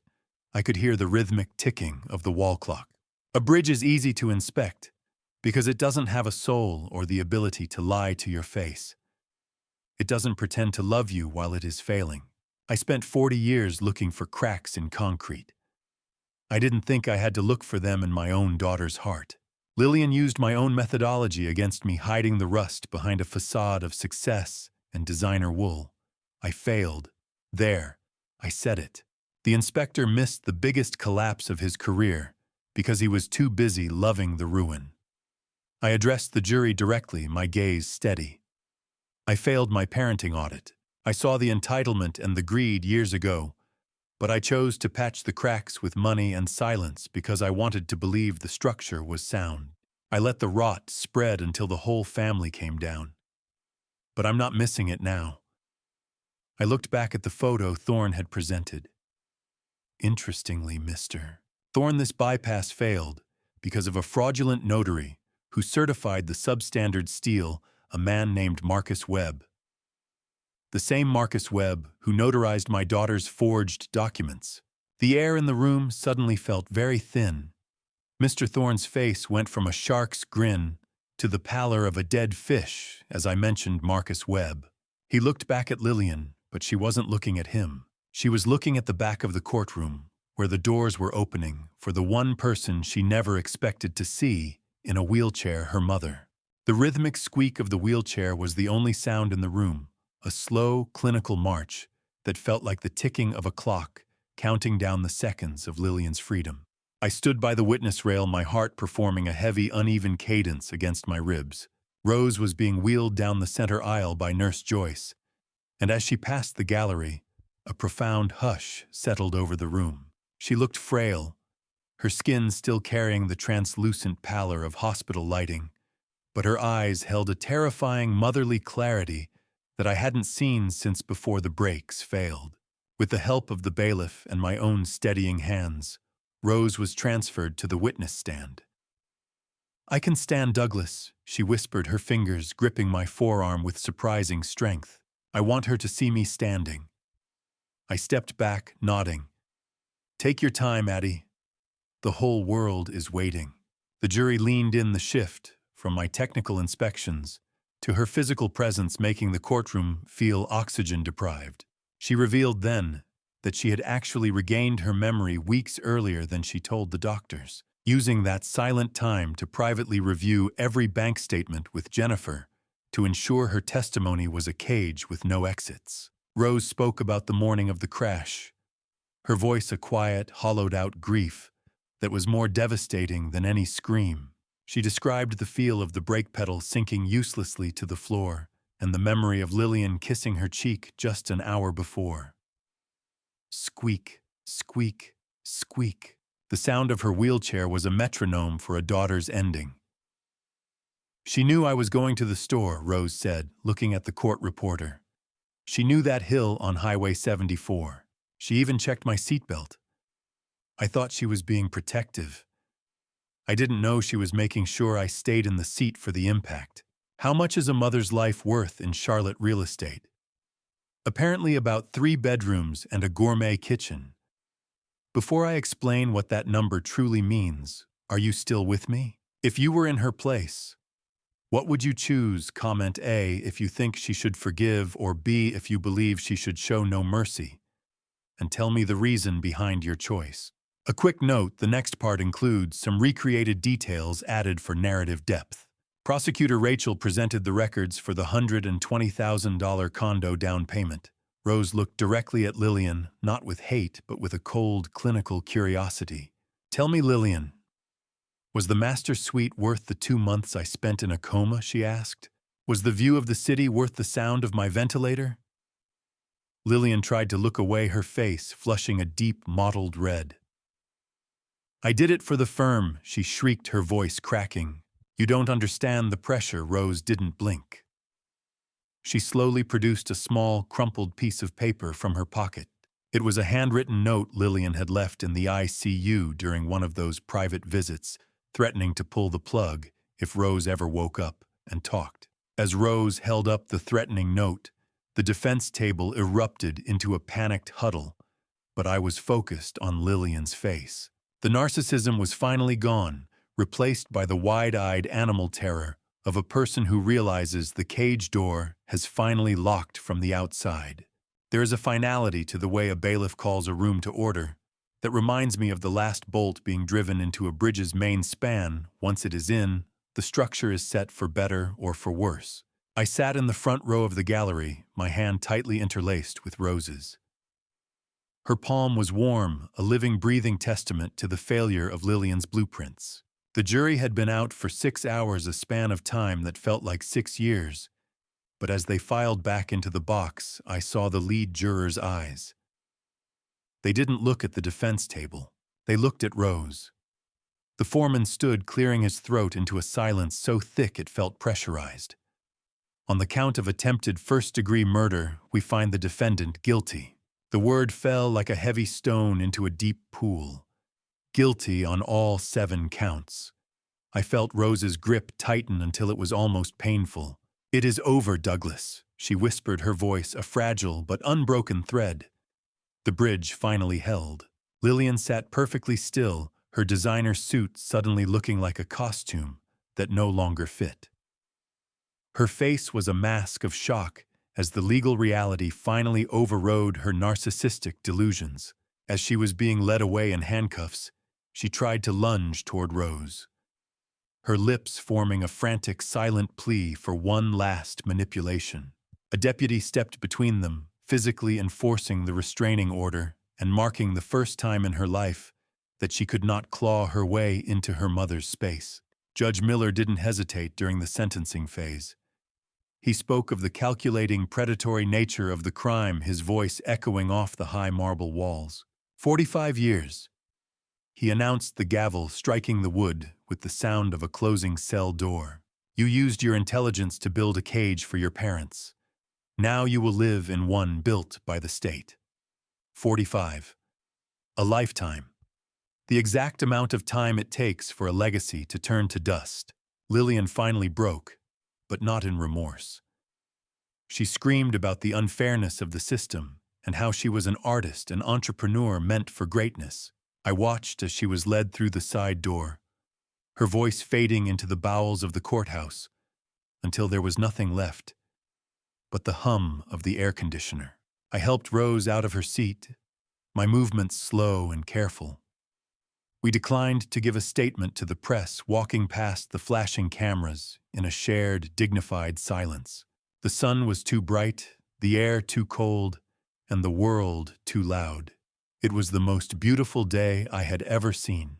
We reached the courthouse steps and stopped for a moment to breathe the crisp November air. I reached into my pocket and found a small, forgotten drawing Lillian had made as a child. A crude, colorful sketch of a bridge. I looked at it for a heartbeat, then left it on the courtroom bench as we walked away. It was my final release of the daughter I thought I knew. Where to now? Douglas Rose asked, her eyes finding mine. Home, Addie, I replied, the word feeling structurally sound for the first time in a year. Just home. I gripped her hand as we reached the bottom step, the metal of her wedding ring cold against my palm. We were bankrupt, we were scarred, and we were older, but a bridge doesn't just connect 2 points. It survives the weight of what passes over it. I didn't reach for my toolbox to fix a leak or a squeaky hinge. I reached for it because it was time to perform a controlled demolition on the memory of the woman who nearly buried us. A week had passed since the heavy thud of the gavel signaled the end of the trial. But standing in the foyer of our home in Matthews, I could still feel the stagnant energy of Lillian's betrayal clinging to the walls like soot. Rose stood beside me, her hand resting on the banister, her gaze fixed on the guest room door. That was the room Lillian had turned into her personal sanctuary, a space filled with items we now knew were bought with our own hijacked savings. Every time I look at that vanity, I see her practicing her signature. Douglas Rose said, her voice quiet but devoid of the old tremor. Then the vanity goes first, I replied, gripping the handle of my pry bar. We are reclaiming the square footage. As I began to disassemble the heavy oak piece, I found a floorboard Lillian had loosened near the corner. Taped to the underside was a spare key to the local safe deposit box I thought was secured. She had been planning one last sweep before the crash. The level of premeditated parasitism was breathtaking, yet I felt a strange clinical efficiency as I worked as if I were removing asbestos from a basement. Stripped, the room looked bigger without the lies. It looked honest. We spent the afternoon bagging up the remnants of her high society life. Her designer clothes, her abandoned sketchbooks, and the silk scarves were piled into black contractor bags. Rose found hidden credit card statements tucked deep in the closet, more paper trails of the long con. These silk scarves could pay for a month of groceries for a family at the shelter, Addie said, smoothing a piece of blue fabric. Better they do some good now. Pack them up, I said. I want this room empty by sunset. We worked in a rhythmic, dignified silence, stripping away the designer wallpaper she had insisted on, a cold, metallic gray that had always felt like a tomb. Underneath a loose drawer liner, Rose uncovered a box of old photos of us from 40 years ago that Lillian had hidden away. I realized then that she hadn't just wanted our money. She wanted to remove our history to make her new version of us easier to control. Painting over a mistake doesn't make it disappear, but it ensures you don't have to stare at the structural cracks every time you wake up. By evening, we had begun applying a fresh coat of warm, soft cream paint to the walls. The smell of fresh latex and hope slowly replaced the lingering scent of her expensive, cloying perfume.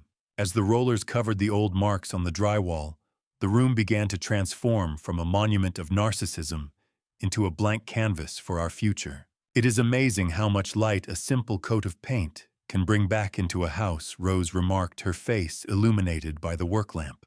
It is not just the paint, Addie, I said, looking around the bare, clean space. It is the lack of shadows. I stood in the center of the empty room and realized that while the purge was done, the house still felt a little too quiet. And then Rose walked in, holding a seed catalog and a set of architectural sketches for a new greenhouse. She wasn't just fixing the house. She was planning to grow something new. The mail carrier had no idea he was delivering something that felt like a ghost when he slid the yellow envelope into our mailbox. But when I picked it up, the weight of it seemed far heavier than paper. I stood at the edge of the driveway, in the sharp December air, staring at the return stamp from the North Carolina Department of Adult Correction. It was 3 days before Christmas. I didn't bring the envelope inside. Instead, I walked straight toward my workshop behind the house. The clean scent of cedar sawdust from the greenhouse project greeted me as I opened the door.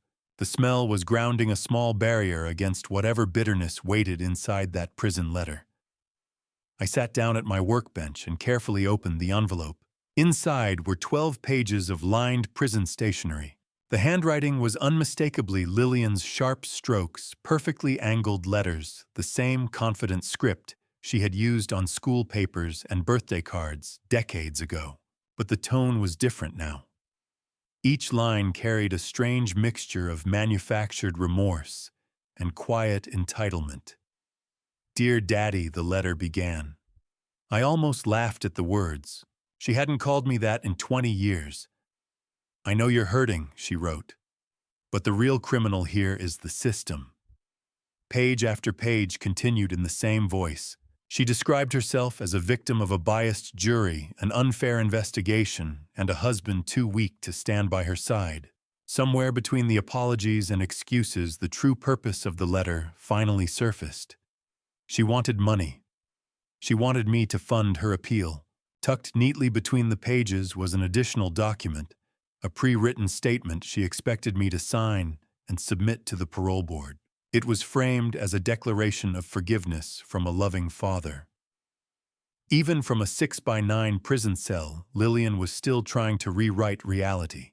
"You haven't changed at all," I murmured quietly to the empty workshop, still selling the same rotten lumber. A few minutes later, the door creaked open behind me. Rose stepped inside. Her cane tapped lightly against the concrete floor as she crossed the room, the steady rhythm echoing softly through the workshop. When she saw the yellow envelope on the bench, she stopped. I held the pages out toward her. "Do you want to know what she said?" I asked gently. Rose didn't move forward. Instead, she folded her hands into the pockets of her cardigan and glanced toward the industrial shredder bolted to the edge of my workbench. "No," she said firmly. "I want to know what we're having for dinner." Her eyes settled briefly on the machine beside me. "Feed it to the blades, Douglas." The shredder roared to life. Grind. Whir.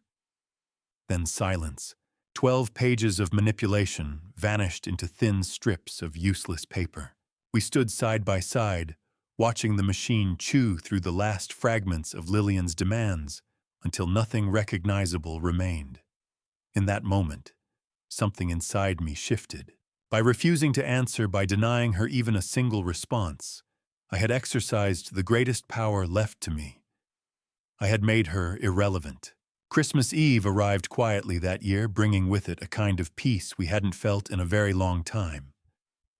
The house was simple, almost humble. There were no extravagant decorations, no designer centerpieces cluttering every table. Instead, we opened old boxes from the attic and hung mismatched ornaments we hadn't seen in years. Some were chipped, some were faded, but they were real.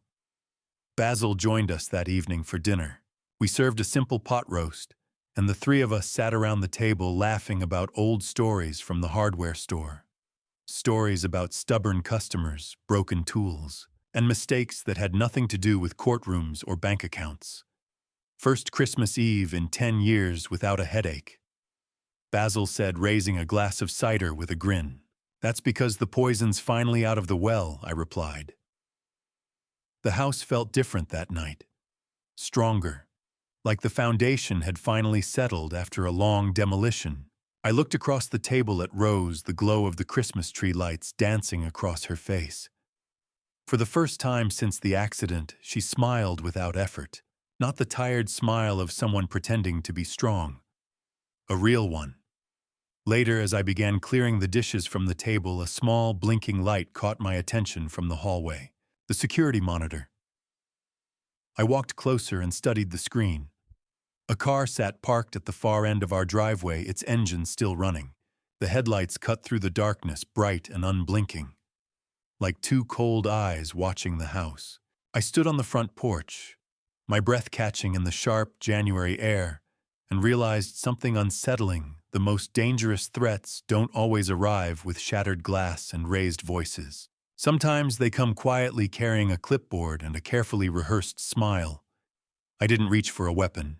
Instead, I reached for the porch light switch, letting the yellow glow spill across the driveway so I could clearly see whoever had been sitting there in the dark.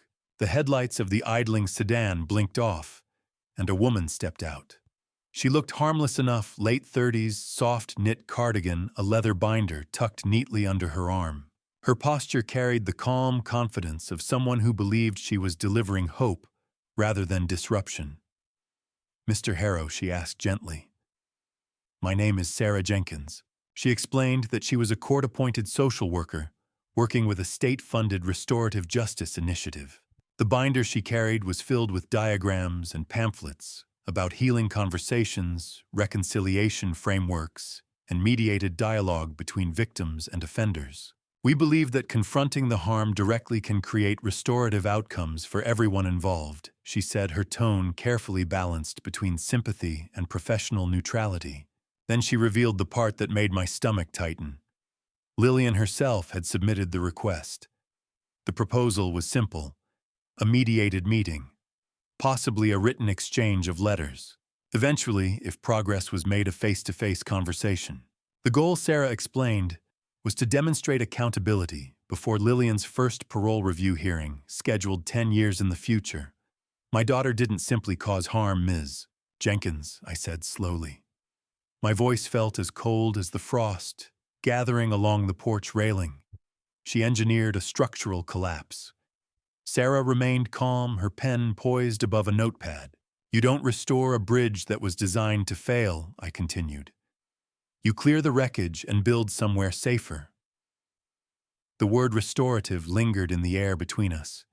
It sounded gentle, almost noble, but I had spent my life studying structures, and I knew the difference between repair and removal. "You don't restore cancer," I added quietly. "You cut it out." The wind picked up, rustling the bare branches along the driveway. I stepped aside and motioned toward the door. "Come in before you freeze." Inside, the living room felt warm and steady. Rose joined us after a moment, moving carefully but confidently with her cane. She settled into her chair and listened, while Sarah outlined the program's process: mediated discussions, structured forgiveness, statements, guided emotional closure. Rose didn't interrupt. She simply listened.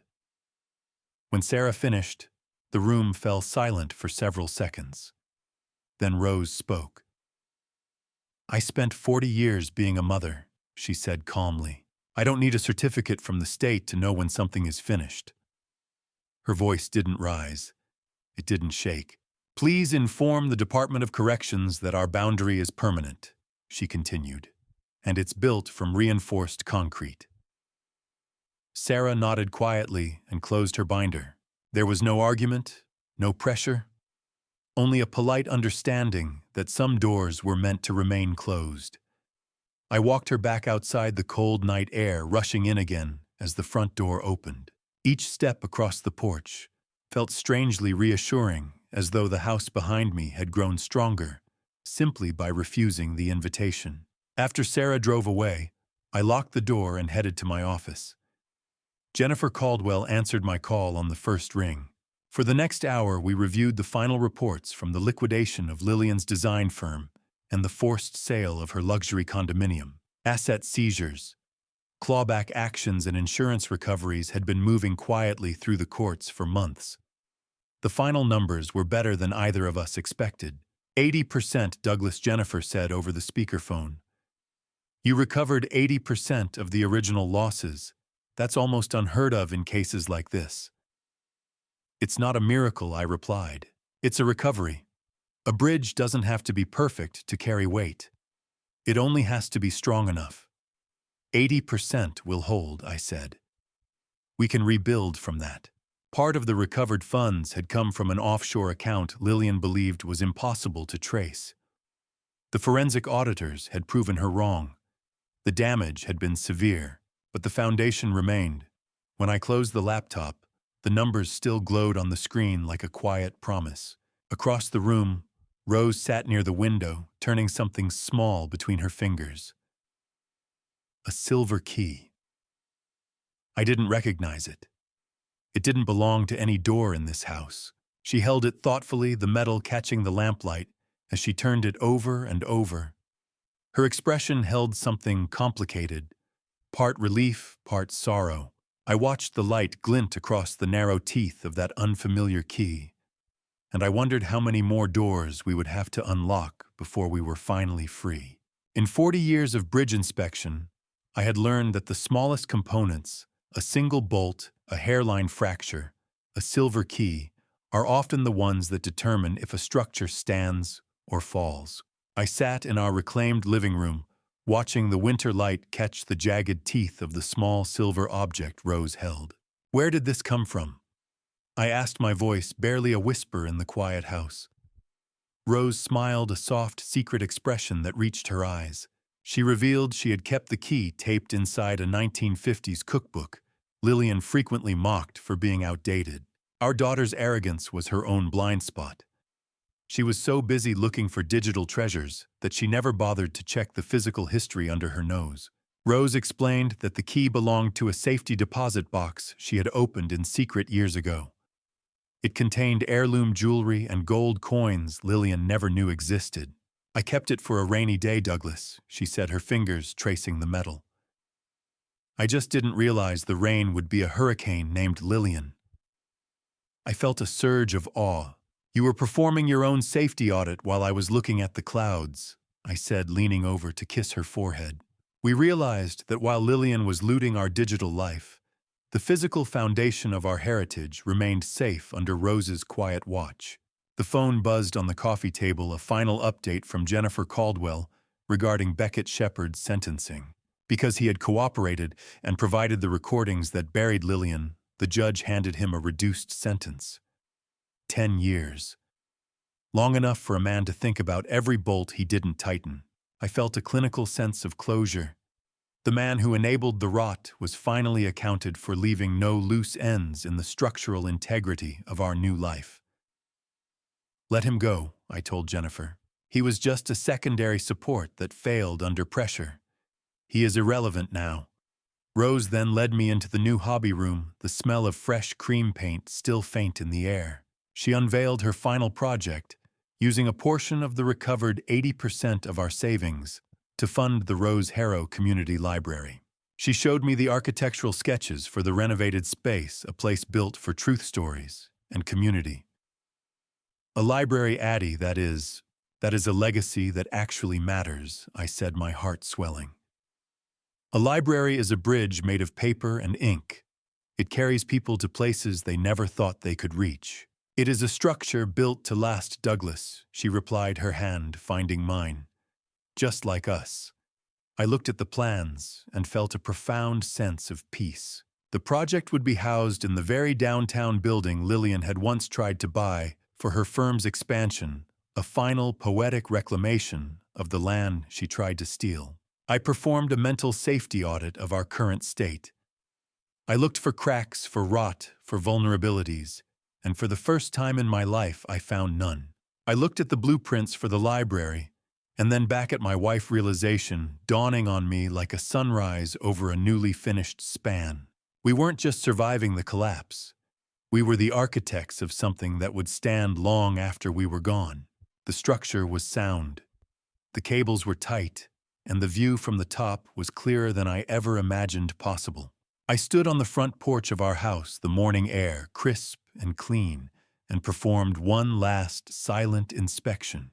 The air in North Carolina on New Year's Eve carries a specific weight, not just the cold, but the heavy, lingering scent of wood smoke and the quiet promise of a slate being scrubbed clean by the frost. I looked at the driveway, remembering the car I'd seen idling there before Christmas. It hadn't been a ghost or a threat, but Basil Redmond. He had left a package on the porch, a framed photo of the original bridge blueprints I drew 40 years ago.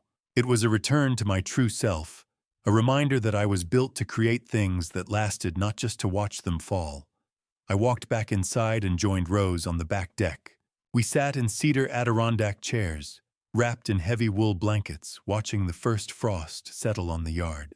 We looked out over the area where the new greenhouse would soon stand, discussing the quietude of our reclaimed life. I realized that the most resilient bridges aren't the ones that never crack, but the ones that are rebuilt with better materials after a total collapse.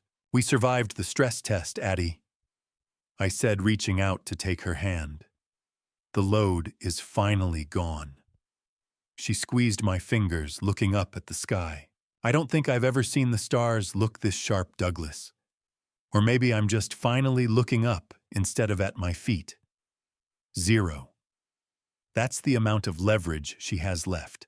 A perfect, beautiful circle of nothing. At 11:45 p.m., my phone vibrated in my pocket, a final automated notification of a rejected call from the correctional facility. It was the last ghost of the year trying to find a way back into the house. I looked at the screen, seeing the familiar sequence of numbers, and felt absolutely nothing. No rage, no pity, just the clinical observation of a dead signal. Still calling even at the end of the world, I remarked. Rose didn't even look over. Let it ring out into the cold Douglas. There is no one here to pick up anymore. Time is the ultimate inspector. It wears down the weak and polishes the strong until only the truth is left standing in the morning light. The clock struck midnight in the distance, signaled by a few stray fireworks from the neighbors that blossomed like fireflowers over the tree line. I took my phone, navigated to the settings, and permanently deactivated the line associated with the jail calls, effectively cutting the last digital wire. I found a final unread text from Beckett Shepard, sent from his processing center. She never deserved you. I deleted it without a second thought. Silence was the only power I needed now. I poured 2 glasses of sparkling cider, and we shared a quiet toast, looking toward the dark yard, where the library blueprints would soon become a reality in the spring sunshine. Happy New Year, Addie. The audit is complete. To the new year, Douglas, she replied, her eyes reflecting the porch light. To a house that finally stands on its own. I slid the phone into my pocket, the screen dark and the connection severed forever. I looked at Rose, took her hand, and walked back into the house, closing the door on the past, with the steady, certain click of a lock that was finally truly secure. Looking back on this family story, I realized my greatest mistake wasn't missing the forged signatures. It was ignoring the small cracks that had already begun forming inside my own home. I spent 40 years inspecting bridges, searching for rust in steel and fractures in concrete. Yet I never stopped to inspect character with the same discipline. This family story taught me a painful truth. Love without accountability can slowly turn into blindness. When we excuse every warning sign in the name of love, we quietly allow damage to grow. Don't make the same mistake I did. Silence is not peace, and generosity is not the same as good parenting.